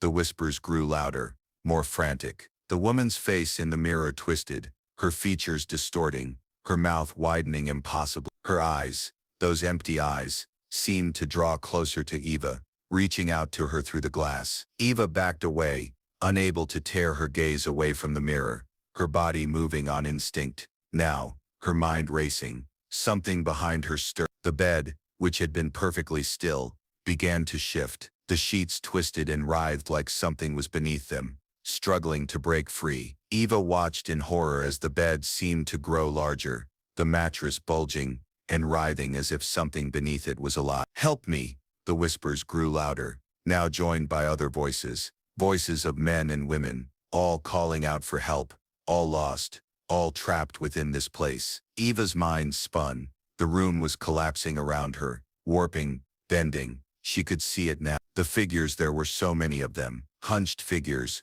crawling toward her from all corners of the room. Their eyes were empty, their smiles were too wide, and they were reaching for her. Eva turned and ran, her hands trembling as she yanked on the door handle. The door swung open, but it wasn't the hallway she expected to see. No, it was a vast black void stretching out before her, a void that seemed to swallow all light, all sound, all hope. The whispers echoed, now a chorus of voices, "You'll stay with us forever." And in that moment, Eva realized what she had known all along. There was no escaping the Whispering Pines motel. Not for her, not for anyone, not even for the last guest. The storm outside howled as Kyle Williams pulled his battered car into the parking lot of Whispering Pines motel. He had no choice. He had been driving for hours, and the relentless rain had turned the roads slick and treacherous. He had hoped to make it to the next town before dark, but that plan had long since been abandoned. The neon sign flickered weakly as he parked next to an old sedan. The headlights of his car reflected off the wet asphalt, creating strange, distorted patterns on the ground. Kyle didn't particularly like the look of the place, but it was the only option available. The longer he sat there, the more uneasy he felt, like the motel itself was watching him, waiting. The lobby was empty when he entered. No one was behind the counter, and the air was thick with a musty scent. Kyle glanced around, his eyes scanning the dim room. There was an odd heaviness in the air, as if the walls themselves were holding their breath. The faint hum of fluorescent lights buzzed overhead, adding to the strange atmosphere. After a moment, an old man appeared from behind the counter. His face was gaunt, his eyes dark and tired, as though he hadn't slept in years. He gave Kyle a look that felt like it pierced right through him, as if the man could see his every thought, his every fear. "Room?" the man asked, his voice rasping like dry leaves being crushed underfoot. Kyle nodded, feeling a chill run down his spine. "Yes, please, just for the night." The old man handed him a key without a word. The key had no label, no room number written on it, just an old tarnished metal key that seemed out of place in the modern world. Room 9. Kyle's stomach turned slightly as he took it from the man. The weight of the key felt wrong, heavier than it should have been. The man's eyes followed him as he turned to leave, and the strange, oppressive silence of the place weighed heavily on his shoulders. Room 9 was at the far end of the motel, away from the other. The building was old, the hallways narrow and dimly lit, and as Kyle walked down the corridor, his footsteps echoed unnervingly loudly, as though the walls themselves were listening. When he reached the door to room 9, he hesitated. There was a soft, distant noise, almost like a low hum, that seemed to come from behind the door. It wasn't a sound he could quite identify, but it felt wrong. He turned the handle, and the door creaked open. The room was dark, only a single light bulb hanging overhead, casting an eerie glow over the small, sparse space. The bed, the dresser, and the desk were all exactly what he'd expected, old, worn, and tired. But there was something about the room that made him uneasy, something unsettling. It wasn't until he stepped fully inside that he saw the mirror. The mirror was large, placed above the dresser, its frame ornate, though tarnished with age. But that wasn't what caught Kyle's attention. No, it was the reflection in the mirror. For a moment, he stood frozen. He could have sworn the room looked different in the mirror.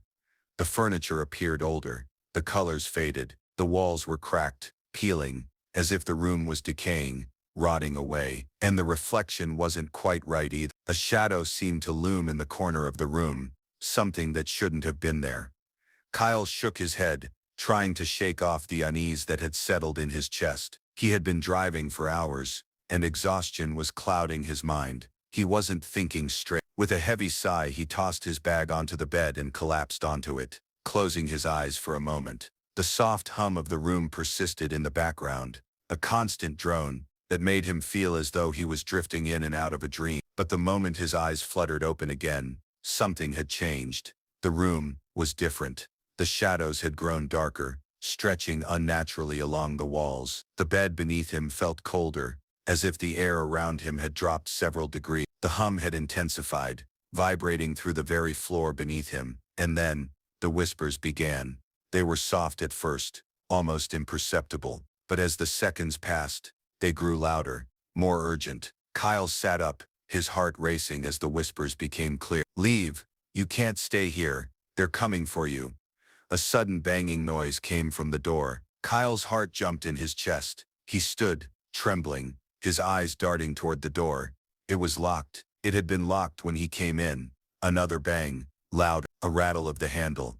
Then the whispering stopped. Kyle's breath caught in his throat as he heard the unmistakable sound of someone, scratching at the walls, dragging something heavy across the floor. He turned, but the room was empty. The shadows in the corners of the room had begun to twitch, as if alive, squirming, stretching to reach him. He backed away, his chest tightening as panic began to claw at him. The mirror. He had to look at the mirror again. The reflection had changed once more. This time the room was no longer decaying, no longer decayed. It was pristine, untouched, but something was wrong. The reflection showed a figure standing in the doorway behind him, a tall, gaunt silhouette that looked too still. The figure moved. Slowly it approached him. The figure reached toward him, and Kyle realized, with a terrible jolt of horror, that it was not just a reflection. It was in the room. The figure was right behind him, its cold breath brushing his neck. Kyle whirled around, but there was nothing there. Nothing except the growing sound of the scratching, the dragging, the whispering. It was everywhere now, surrounding him, suffocating him. "You should have left." The words came from everywhere and nowhere at once. They were the words of every guest who had stayed here, the voices of those who had vanished, those who were lost. They had been waiting for him. The walls creaked, the floor groaned, the door burst open. A flood of figures poured into the room, shadowed, distorted, twisted. They moved like something other, something that shouldn't exist. They swarmed toward him, their mouths open in grotesque, silent screams. And in the reflection, he saw the truth. Kyle wasn't standing in room 9. He was standing in the same room as every other lost soul who had entered the Whispering Pines Motel. He was trapped, and the room was never meant to let anyone leave. The nightmare has ended. What did you think of the story? Do you believe that some places hold on to the souls of the lost? Would you ever stay at a place like Whispering Pines Motel? Leave your thoughts in the comments below, and don't forget to like, subscribe, and share for more haunting stories like this one. They say evil doesn't sleep. But what if it doesn't blink either? At the edge of a forgotten town, cloaked in shadows and swallowed by fog, stands a house no one dares approach. No windows, no light, just walls, cold, cracked, and whispering. Locals swear it watches everything. Not with cameras, not with mirrors, but with something older, something alive. Generations have come and gone. Some vanished without a trace. Some returned haunted, broken shells of who they once were. And yet the house stands, silent, waiting, watching. Why has it been here for so long? What does it want? Who built it? And why does it seem to hunger? Tonight, we begin a chilling journey through 7 blood-drenched generations, each one drawn into the malevolent grasp of the house. With no windows, every chapter reveals more terror. Every descendant gets pulled deeper. Nothing is safe, not even memory. So brace yourself, lock your doors, turn on every light, and whatever you do, don't look away. Have you ever felt like something was watching you when you were completely alone? What if it wasn't your imagination? Let me know in the comments. I'd love to hear your creepiest experience. And don't forget to like, subscribe, and share this story with fellow horror lovers, because this isn't just a tale, it's a legacy. In the year 1823, nestled among the ashen hills of Gravenmore, the house was already old. Locals called it the Blind Sentinel, a structure with no windows, not a single glass pane in its rotting frame. Yet, whenever someone walked by, if they dared, they felt eyes pressing on them, drilling into their thoughts, peering straight through their skin. Thatcher Wren, a woodsman hardened by years of solitude, inherited a plot of land at the farthest edge of Gravenmore. The deed was wrapped in old parchment and sealed with wax blacker than pitch. No family, no lawyer, just a note. For blood, it waits. Curious and cash-strapped, Thatcher followed the boundaries drawn on the map, dragging his mule and cart through fog and roots. By the time he found the house, night had already swallowed the sky. The building loomed in silence, crooked and still, surrounded by lifeless trees twisted like gnarled fingers, reaching toward it, or fleeing from it. No windows, no chimney smoke, just a door so black it seemed to absorb light. Something about it gripped his chest, cold and unrelenting. But Thatcher wasn't a man who fled from shadows. Axe on his back, he pushed the door open. It didn't creak, it exhaled. Inside, the air was damp and sour, thick with the scent of mold and something else, iron maybe. Blood, no dust though, and not a cobweb in sight. The floorboards groaned beneath his boots, but not with age, with resistance. Like something didn't want him there. The first room was a hall with peeling wallpaper. Candle sconces lined the walls, though no fire flickered within them. At the far end stood a staircase, carved from obsidian black wood, slick and polished like a beetle's shell. He turned left, a dining room, but the table was wrong, too long, stretching from wall to wall. Plates rested at each setting, some still holding meat so raw it twitched. One chair at the far end faced away, slowly creaking as if someone had just stood.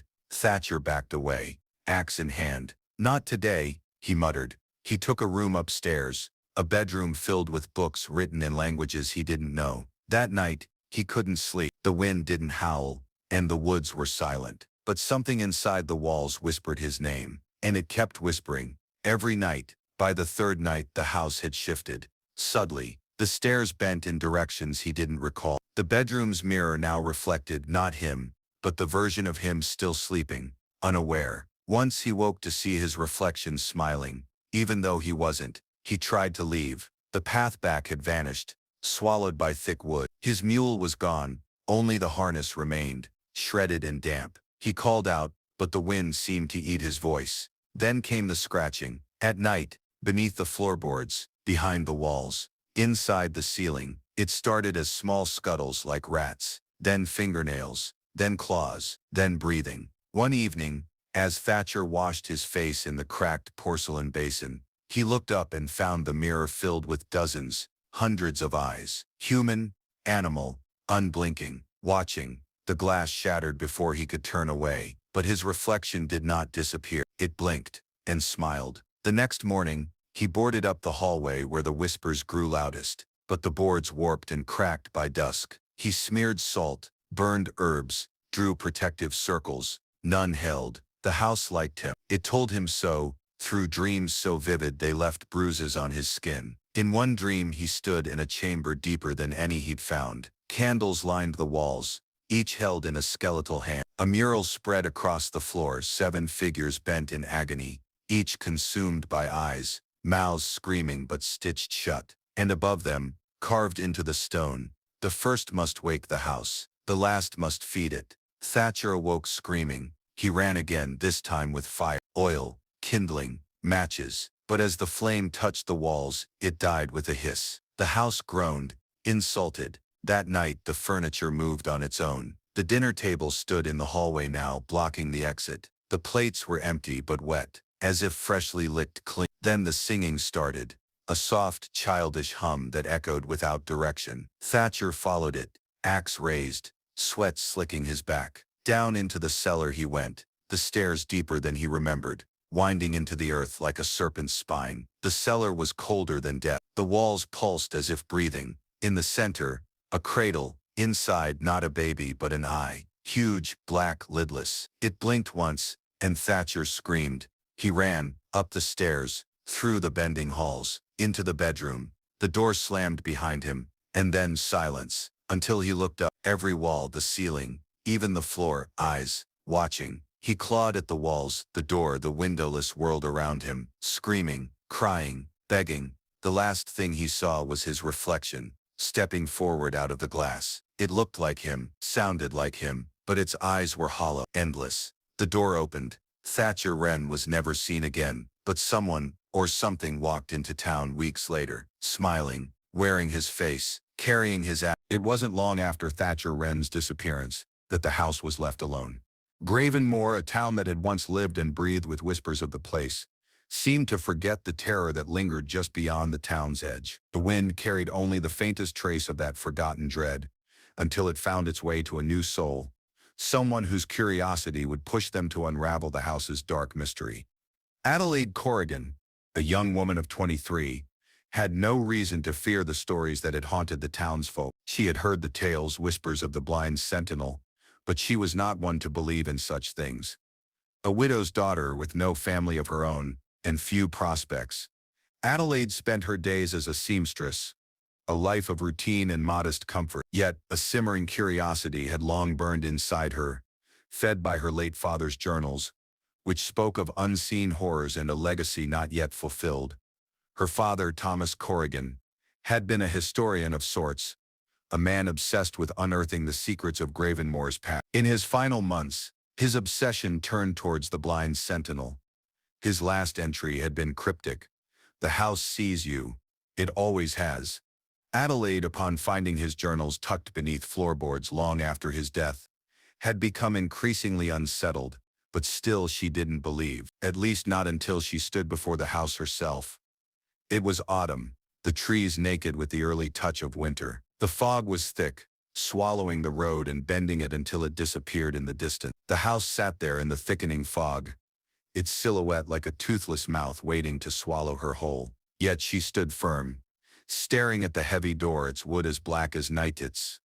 She wasn't alone, though. Unseen eyes felt her approach, and she was acutely aware of it. Adelaide reached for the door's handle, but the moment her fingers touched the cold brass, it opened by itself as though inviting her in. She hesitated for only a moment before stepping inside. The smell of mildew, decay, and something deeper, more sinister, pressed against her like a heavy cloak.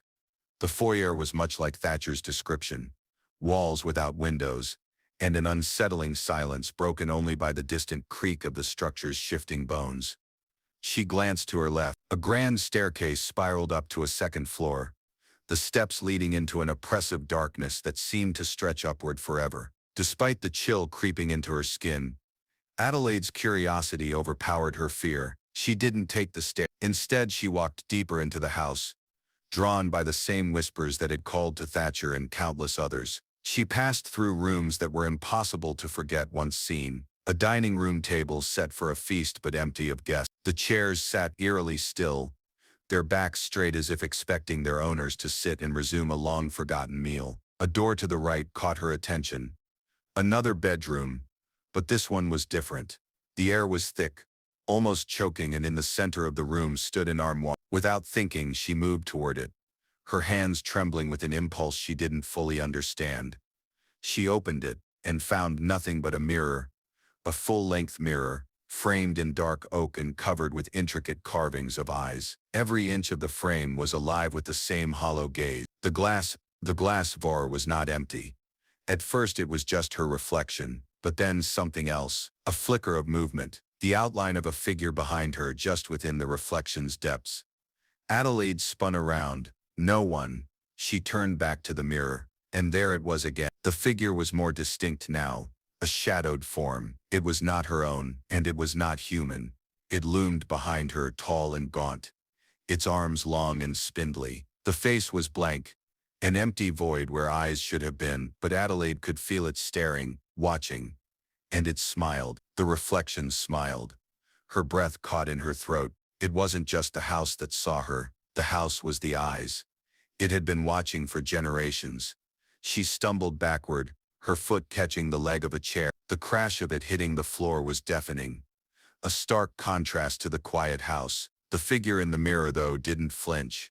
It stepped closer, its smile widening. She had to get out, but before she could reach for the door, it slammed shut with such force that the walls shook. And then came the humming. It was soft at first, a distant melody that seemed to come from within the walls themselves, but it grew louder, closer. A lullaby sung in a language she couldn't understand, but one that felt far too familiar. A voice she had heard before. Then the whispers started. First a single word, then another, and another, each one filled with an unbearable sorrow, begging for release. Her pulse quickened. She had to escape. Her hand flew to the door again, but it wouldn't budge. The house itself was holding her in place, like an animal toying with its prey. The whispering grew louder still, until it became a chorus filling her mind and her body, pulling her deeper into the abyss of the house's influence. She turned back to the mirror. The figure had crossed into the reflection and was stepping out into the room. Its eyes were empty, but its presence was overwhelming, pressing against her soul, suffocating her with the weight of the house's hunger. Adelaide screamed, and then silence. The humming stopped, the whispers faded, and she was alone, completely, utterly alone, or so she thought. Adelaide glanced at the mirror one last time, expecting to see nothing but her reflection staring back at her, but instead, she saw the doorway, the door she had tried to open, and then a figure standing there. It was her, but it was not.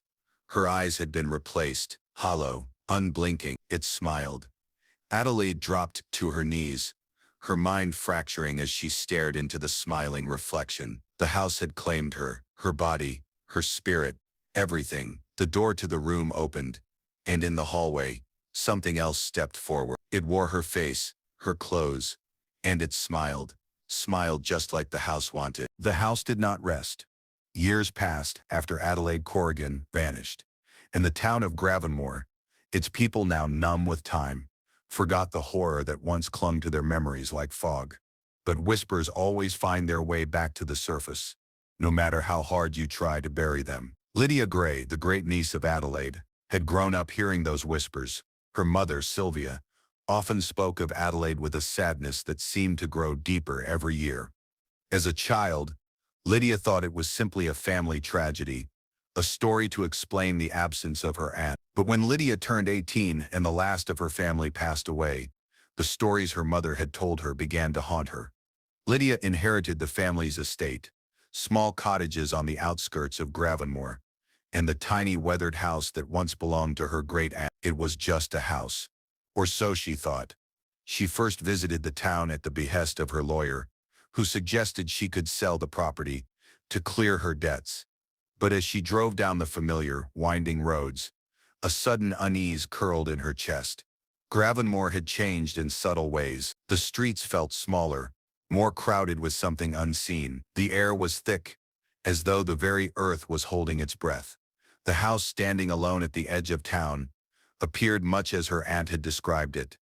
No windows, no welcoming light. But there was something else, something Lydia couldn't quite place, something pressing against her skin as she approached. The house seemed to pull her in, its doors already ajar, just like it had done to Adelaide years before. Just a house, Lydia whispered to herself, shaking off the unease. But once inside, the air grew colder and the silence was wrong. It didn't feel like the absence of sound. It felt like the sound was being swallowed, like every noise she made was devoured before it could reach the wall. Lydia stepped through the darkened halls, the wood beneath her feet creaking, but not with age. It was different, almost deliberate. She could feel something stirring, something waiting. The house was alive in a way she couldn't understand, but knew to be true. She found the staircase, its steps warped and uneven, but something about it felt familiar, like an old memory. Without thinking, she climbed it, her feet heavy with each step, her breath growing short. The upper floor was just as barren as the rest of the house, save for a few abandoned pieces of furniture, an old rocking chair, a small table with a cracked lamp, and a mirror that should have been covered. Lydia approached it, drawn in despite the chill creeping up her spine. She looked into the reflection, and nothing. The space beyond her was empty. But then, her reflection moved. She jumped back, but it was too late. In the mirror, the reflection was grinning at her, its eyes wide and unblinking. The real Lydia stood frozen in place, her heart pounding as the figure in the glass twisted its body, unnaturally, and stepped closer to the frame. Lydia screamed, stumbling away from the mirror. She slammed the door behind her, but it wouldn't lock. The house wouldn't let her leave. She could feel it now, the weight of its eyes, pressing against her from every direction. Every crack, every corner seemed to watch her. And then came the humming, soft at first, like a lullaby whispered by the house itself. But as the minutes passed, it grew louder, until Lydia's head buzzed with the sound, the pitch almost unbearable. It was coming from the walls, from the floors. It was everywhere. With her heart pounding in her throat, Lydia rushed out of the room and into the hallway.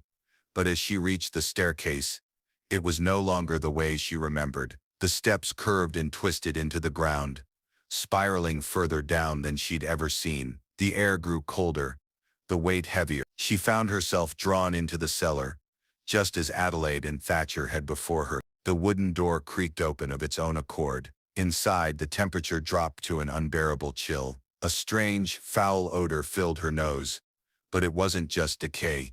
It was the smell of something far older, something rotting within the house itself. The walls were covered in markings, symbols, unreadable, ancient, as though they were not painted, but etched directly into the wood. The symbols seemed to shift, changing form just out of the corner of her eye. A quiet, barely audible clicking sound filled the room like nails scratching the surface of wood. And there, in the center, was a bed, a large, antique four-poster bed. At first, she thought it was empty, but as her eyes adjusted, she saw it. A figure, thin, skeletal, curled in the fetal position, its skin pale and stretched over its bones. Lydia took a step forward. The figure stirred. It wasn't a person, it was something else, something that had once been human, but had been twisted beyond recognition. Its face was blank. No eyes, no mouth, just an empty void where its features should have been. Before she could turn to flee, the thing rose, its long spindly arms reaching toward her. The silence was broken by a voice she had heard before, deep and hollow, echoing through the walls of the house. "You're just like the others," it whispered. Her legs trembled, and she stumbled backward. "No, no, I can't be. You will be," the voice growled, and then it lunged.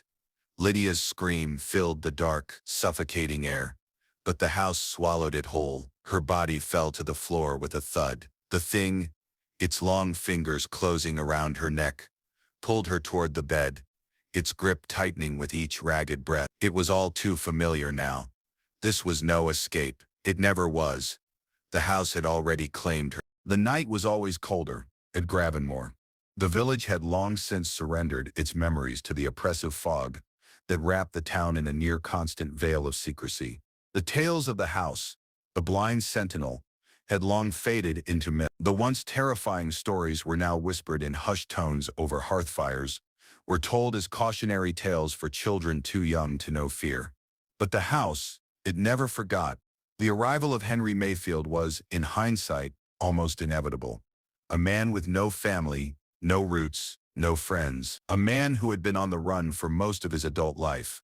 A man with debts that reached further than his understanding of them, and a mind broken by the loss of those he once cared for. Henry had heard the whispers of the blind sentinel during his travels through Gravenmore, but as with all things, he paid them little mind. He didn't believe in ghosts, in curses, in things that went bump in the night. And yet on the edge of the village, when he passed the house, something tugged at him. He had nowhere else to go, and for reasons he couldn't explain. The idea of staying there, a place that was clearly abandoned, a place that had swallowed up the minds and souls of those who entered, seemed to offer him an escape from the weight he had carried for so long. A soft wind brushed his face as he approached the door, and he could feel the stare of the house before his hand even touched the handle.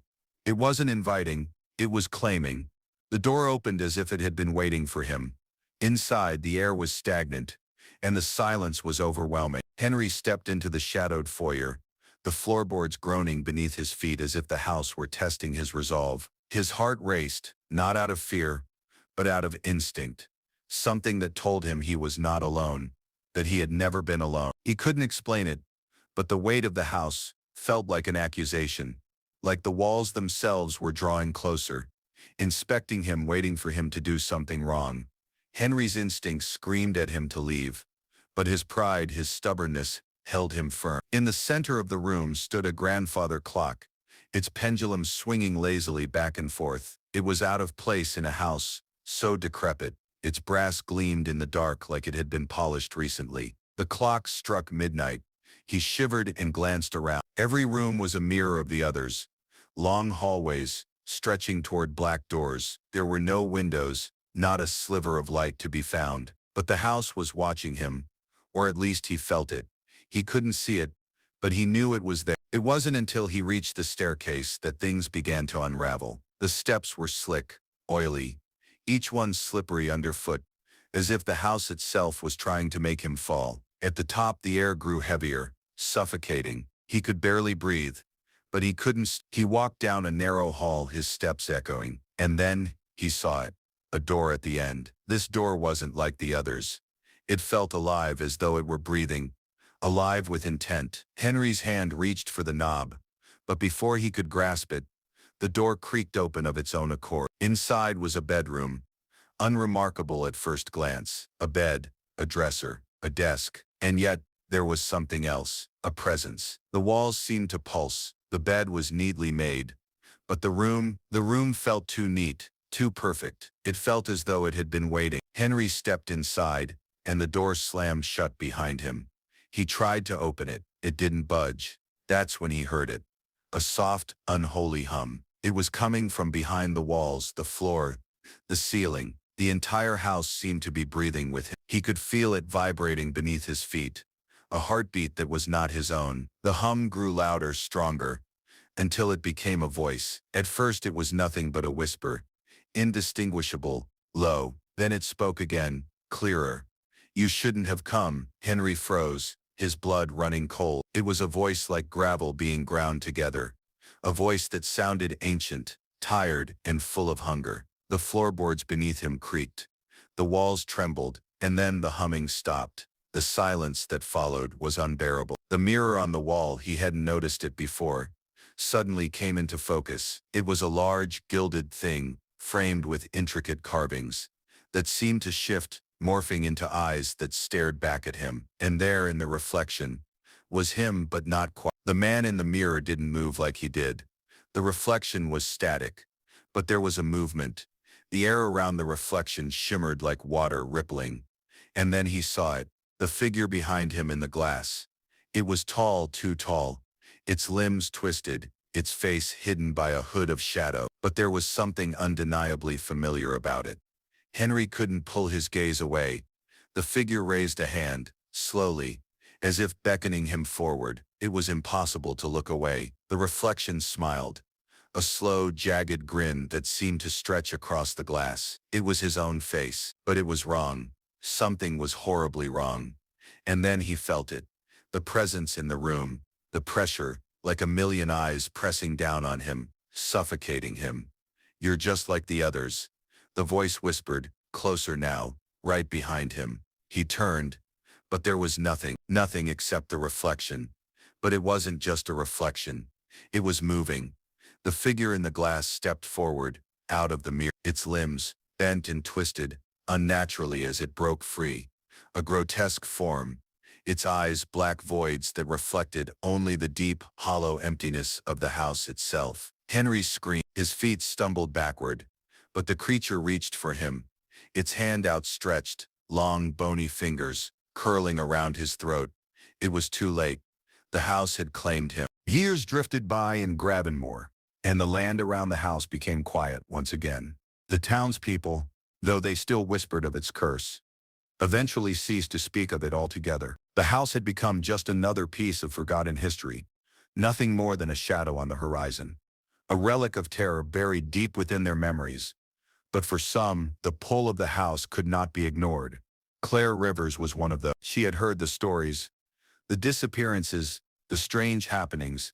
As a journalist, she had spent years digging into urban legends, peeling back layers of folklore and fear, always seeking the truth hidden beneath. Gravenmore and its haunted house had long intrigued her. The house with no windows, only watching eyes. It was a perfect story, too perfect. Determined to uncover what lay beneath the myths, Claire arrived in Gravenmore, one cold, gray morning. Armed with only a camera and her trusty notepad, she rented a room in the local inn, and though the owner, an elderly woman with sharp eyes, warned her to stay away from the house, Claire wasn't one to heed superstitions. There was a rumor, though, that caught her attention. Something about a journal belonging to a man named Thomas Corrigan, who had spent years documenting the house's eerie influence before he disappeared. Claire was drawn to the idea of a written account, a glimpse into the mind of someone who had experienced the house first. She had to find it. The possibility of exposing the truth was too great. She spent the first few days in town asking around, speaking to the locals, but everyone seemed to have either forgotten or deliberately avoided the subject. The house was a dark spot in the town's history, and they wanted it to stay there. Claire's persistence paid off, however, when she met an old man named Samuel Wells. Samuel had once been a close friend of Thomas Corrigan, and though he was hesitant to talk, he finally relented. He told her of the journals of Thomas's descent into madness as he researched the house. He warned her of the dangers of digging too deep, but Claire's mind was already made up. That night she made her way to the old Corrigan estate, the place where Thomas had lived before his disappearance. It was a crumbling ruin, like the house, though not nearly as large. She felt a strange unease, but she pushed it aside. Inside, the air was thick with dust, and the silence was oppressive. The floor creaked under her weight as she moved cautiously through the house. It wasn't long before she found what she was looking for, the journals. They were hidden behind a false wall in the attic, their pages yellowed and brittle with age. As she began to read, a sense of foreboding crept over her. The journals spoke of something ancient and malevolent, something that had been waiting for generations to consume the souls of those who dared to uncover its secrets. Thomas wrote of a presence in the house, something that saw and understood everything. She shivered as she read the final entries. The house doesn't just watch, it learns. It takes pieces of you little by little, until you become part of it. Your soul is trapped within the walls. It's never truly gone. Claire felt a chill settle in her chest. Thomas had known, and still he had entered the house, trying to understand it, trying to escape its pull. His last entry was nearly unreadable. The words scrawled in frantic handwriting. It sees me. I can hear it whispering. It wants me to stay, but I can't. It's too late. She closed the journal and looked around the attic. The silence was suffocating, the weight of the house pressing down on her. The house, she realized, had already begun to watch her, just as it had watched Thomas and Adelaide and all the others before her. The air grew cold. A strange hum filled the room, distant at first, but then it grew louder, vibrating through the floorboards. Claire stood up, her heart pounding. The floor creaked beneath her feet, the noise echoing through the house. The sound was strange, like it wasn't just the wood creaking, it was the house itself, responding to her presence. A cold breeze brushed past her, and Claire felt the hairs on the back of her neck stand on end. She spun around, but there was nothing. Still, the feeling of being watched grew stronger. Her mind raced. She needed to leave. She needed to get out of the house before it was too late. But the door wasn't where it had been. She spun in confusion. The door to the stairwell had vanished. The walls around her shifted, contracting, as if the house itself was closing in. Get out, she whispered to herself. Just get out. But the house wouldn't let her go. As Claire walked through the dark hallways, the silence returned, thick and suffocating. She had no idea how long she had been walking, or how many turns she had taken, but the house was no longer unfamiliar.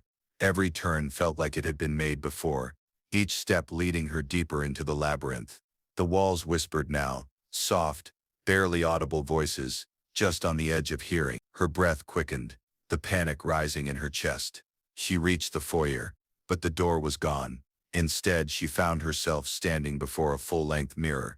Her reflection was distorted, twisted. Her face, pale and gaunt, stared back at her with wide, vacant eyes. But it wasn't just her. Behind her in the reflection, something moved. She turned, but there was nothing there, only the dim, oppressive hallway. In the mirror, her reflection smiled. Claire took a step back, but the smile grew wider, too wide. The reflection's eyes darkened, and for a moment, Claire thought she saw something. A figure standing in the shadows behind her. The figure moved closer, its limbs stretching unnaturally, bending in ways that shouldn't have been possible. She tried to scream, but no sound came out. The reflection's eyes locked onto hers, and Claire could feel it. The pull, Something inside her snapped. The house had claimed her. Gravenmore had begun to forget. Its people had forgotten the horrors of the house, its whispers, its hunger.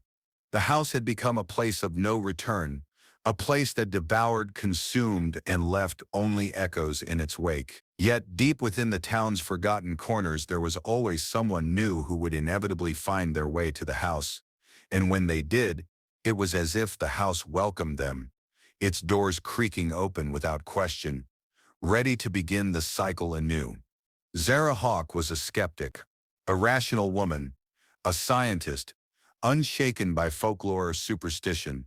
She had built her career on dissecting the supernatural, debunking myths, and explaining the unexplainable with logic.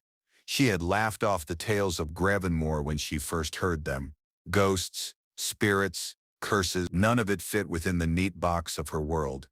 And yet the house intrigued her. A structure so old, so unnervingly perfect in its absence of windows.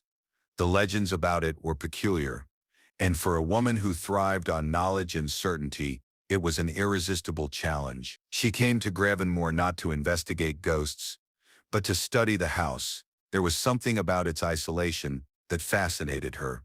Why hadn't it fallen into ruin? Why did it stand alone, untouched by time, with no windows, no way to see in? Zara thought if she could uncover the truth behind its construction, she might be able to finally unravel the mystery. The villagers tried to warn her, of course. They gave her the same cautious glances, the same hushed tones they reserved for the tourists who asked too many questions. But Zara was resolute. She needed the facts, the data, the evidence. She arrived on the evening of a cold, overcast day. The wind howled around her, whipping through the trees as she made her way to the house's doorstep. The door stood open, just as it had for every visitor before her. She could feel the house pulling at her, as if it were already waiting for her. Inside, the temperature dropped instantly. Zara was no stranger to strange atmospheres, but even she couldn't deny the chill that seemed to seep into her very bone. The air had a weight to it, a thickness that felt almost like a presence. She reached into her bag for her camera, her notebook, and began to document the surroundings, describing the architecture, the decay, the unnatural silence that filled the hall. She walked down the hallway, the floorboards creaking beneath her boots. The house felt off. It wasn't just old, it was alive. The walls groaned and shifted, as though they were listening to her every movement. Zara shook off the unsettling feeling, telling herself it was just the acoustics of the old wood, the weight of time bearing down on the house. But then she reached the staircase. Zara had expected to find an upper floor, but what she found instead was a steep descent. The stairs spiraled downward into darkness. She hesitated. Something inside her warned her not to go, but her curiosity overpowered it. She'd come this far and she wouldn't turn back now. The deeper she descended, the more suffocating the silence became. Her breath echoed unnervingly in the dark. Her feet felt heavier with each step, as though the house itself were trying to drag her down further, deeper into its bowels. When she reached the bottom of the staircase, the room before her was cloaked in shadow. She reached for the flashlight in her bag, and as the beam cut through the dark, she saw it, a door, a small insignificant door, as if it were the most inconspicuous part of the house. Yet something about it made Zara's skin crawl. There was no handle, no keyhole, just a smooth wooden surface that reflected no light. It was simply wrong. She approached it cautiously, her heart hammering in her chest. The door creaked open on its own, as if it were anticipating her touch. Inside, the room was small, barely large enough for a bed and a wardrobe. The air was thick with a stench that made Zara gag, sour, fetid, and bitter. But it wasn't the smell that made her stomach lurch. It was the figure in the corner of the room. The shape was dark, indistinct. At first, Zara thought it was just a trick of the light. But as her eyes adjusted, she realized it wasn't a shadow. It was something else entirely. A figure pale and gaunt, its limbs twisted unnaturally. It moved slowly, almost fluidly, as if it was part of the house itself. Its face was featureless, a blank expanse of skin that made Zara's stomach twist with revulsion. Zara froze, but the creature's gaze fixed on her, and it smiled.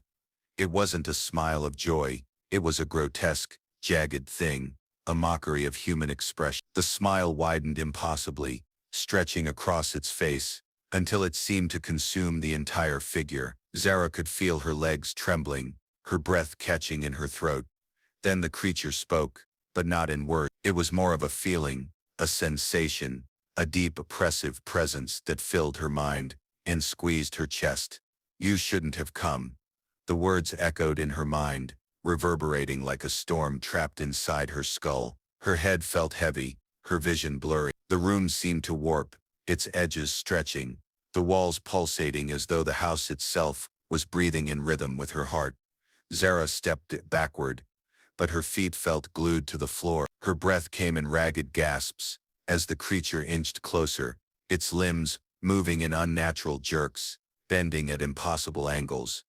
It reached out a hand, thin, spindly, with long twisted fingers, and Zara couldn't move. It was as if her body was frozen in place, trapped by the house itself, an invisible force keeping her rooted to the spot.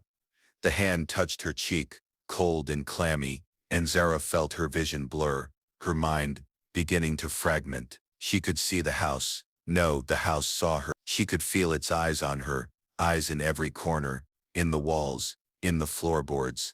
Her thoughts scattered as the presence engulfed her. Her mind felt stretched, torn between her body and the house. The walls closed in, pressing against her, the weight of countless souls pressing her down. She was no longer alone. The house had claimed her, and as Zara's mind slipped into the darkness, she realized with horrifying clarity that she would never leave. She would never be free. Time passed, and Gravenmore continued to exist in the shadow of the house. The village remained unaware of the horrors that lurked just beyond the reach of their minds. The quiet deaths, the forgotten souls that had wandered too close and were lost to the house's insidious hunger. The blind sentinel, as it had come to be called, was a place of whispers, a myth wrapped in shadows. But to those few who dared approach its decaying doors, the truth was an inescapable nightmare. And then came Jacob Shaw. Jacob had come to Gravenmore for a different reason. He wasn't a skeptic or a thrill-seeker, nor a journalist or historian chasing down folklore. He was a man with a mission, a man with a past that had become far too heavy to carry. Jacob was here to find answers, not just about the house, but about himself. He had heard of the house from his grandmother, a woman who had lived through the terror of its earliest days. She had warned him of its evil, of its influence over those who were vulnerable, and of the souls it trapped in its walls. But what struck him most was something his grandmother had told him when he was just a boy. "They come looking for escape, Jacob," she had said, her voice weak and trembling. "But they never leave, not really. They think they are looking for peace, but the house gives them nothing but a deeper hunger." Jacob's grandmother had passed years ago, and his life had spiraled out of control in the wake of her death. The weight of unresolved guilt, the deaths of those he had loved, had broken him. Gravenmore wasn't just a place, it was a final hope. Perhaps the house could give him the answers he so desperately needed, answers to questions that had eaten away at him for years. But Jacob was not prepared for what he would find. He arrived on a moonless night, the air thick with a suffocating fog that clung to his skin like a second layer. Gravenmore lay ahead of him, the outlines of buildings barely visible through the mist. He had been here before once when he was young, but the memory was distant, fogged over by the passage of time. This time there was no turning back. The blind sentinel stood at the edge of town, looming over him like a sentinel of death. The house was even more imposing up close, its walls smooth and dark, the door wide open, inviting him in. The house seemed to pulse with life, though it had no windows, no visible way for light to enter. It beckoned him, drawing him in with an almost magnetic force.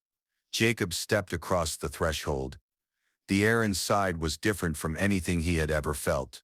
It was heavy, oppressive, as though it contained 1,000 unspoken secrets. The silence was deafening. His footsteps echoed as if they were the only sound in the world, and the further he went, the more suffocating it became. Each hallway, each turn, each step seemed to take him deeper into the house's labyrinthine interior, a place that had no beginning and no end. Jacob couldn't shake the feeling that he wasn't alone, even though the house appeared to be empty. Every now and then he would catch a fleeting movement in the corner of his eye, but when he turned, there was nothing there, nothing but the dark, watching wall. And then, he felt it, a subtle, low hum. It came from within the very walls of the house, as though the house itself was breathing. It was the same hum that had driven those before him mad. Jacob stopped, his hand against the wall. The vibration seemed to pulse through his body, filling his bones, making his blood feel thick and sluggish. He reached into his bag and pulled out his flashlight, its beam cutting through the dark. As the light fell on the walls, Jacob froze.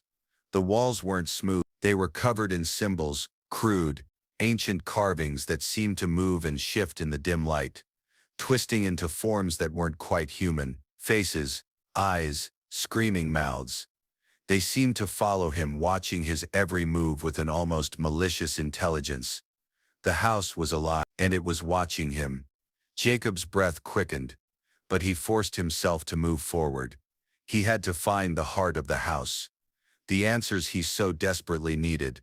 But with every step he took, he felt the house grow heavier, its presence more oppressive. The temperature dropped, his breath visible in the air, and the low hum grew louder, closer.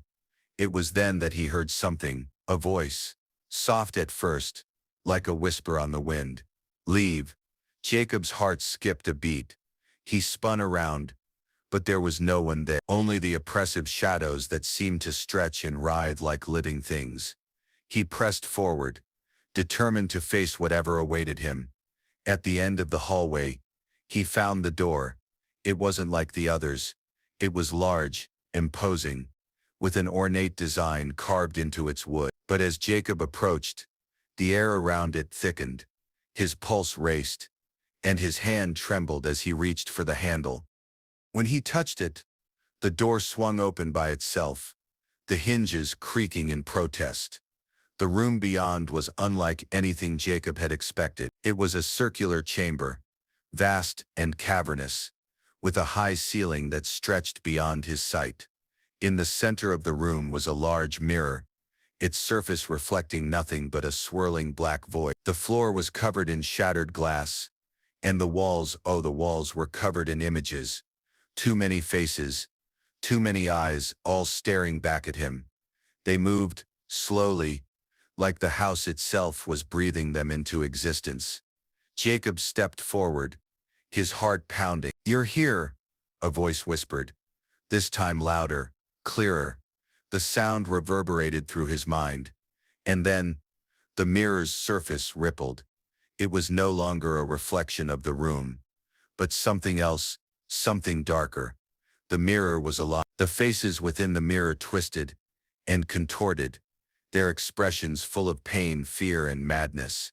Jacob gasped, unable to look away, as the faces seemed to reach out toward him. He stumbled back, but the room shifted, and suddenly, the walls closed in. "You were always meant to come," the voice whispered again, this time from all directions. "The house knows you. It knows what you need. It knows what you fear." Jacob's mind spun. The walls seemed to move toward him, crushing him, suffocating him. He could see himself in the mirror, no longer a man, but something else entirely, something broken, fragmented, shattered by the house. And then, as the darkness closed in, Jacob understood. He had never come for answers. The house had called him here. It had been waiting for him. The hunger, the need to consume, to twist, to break, all of it was part of the house. The blind sentinel was not just a house. It was a living entity, one that had seen too many souls pass through its doors, one that had become more than just a structure. It had learned, it had adapted, and now it would feed. Jacob's final thought before the walls swallowed him whole was simple. It would never let him leave.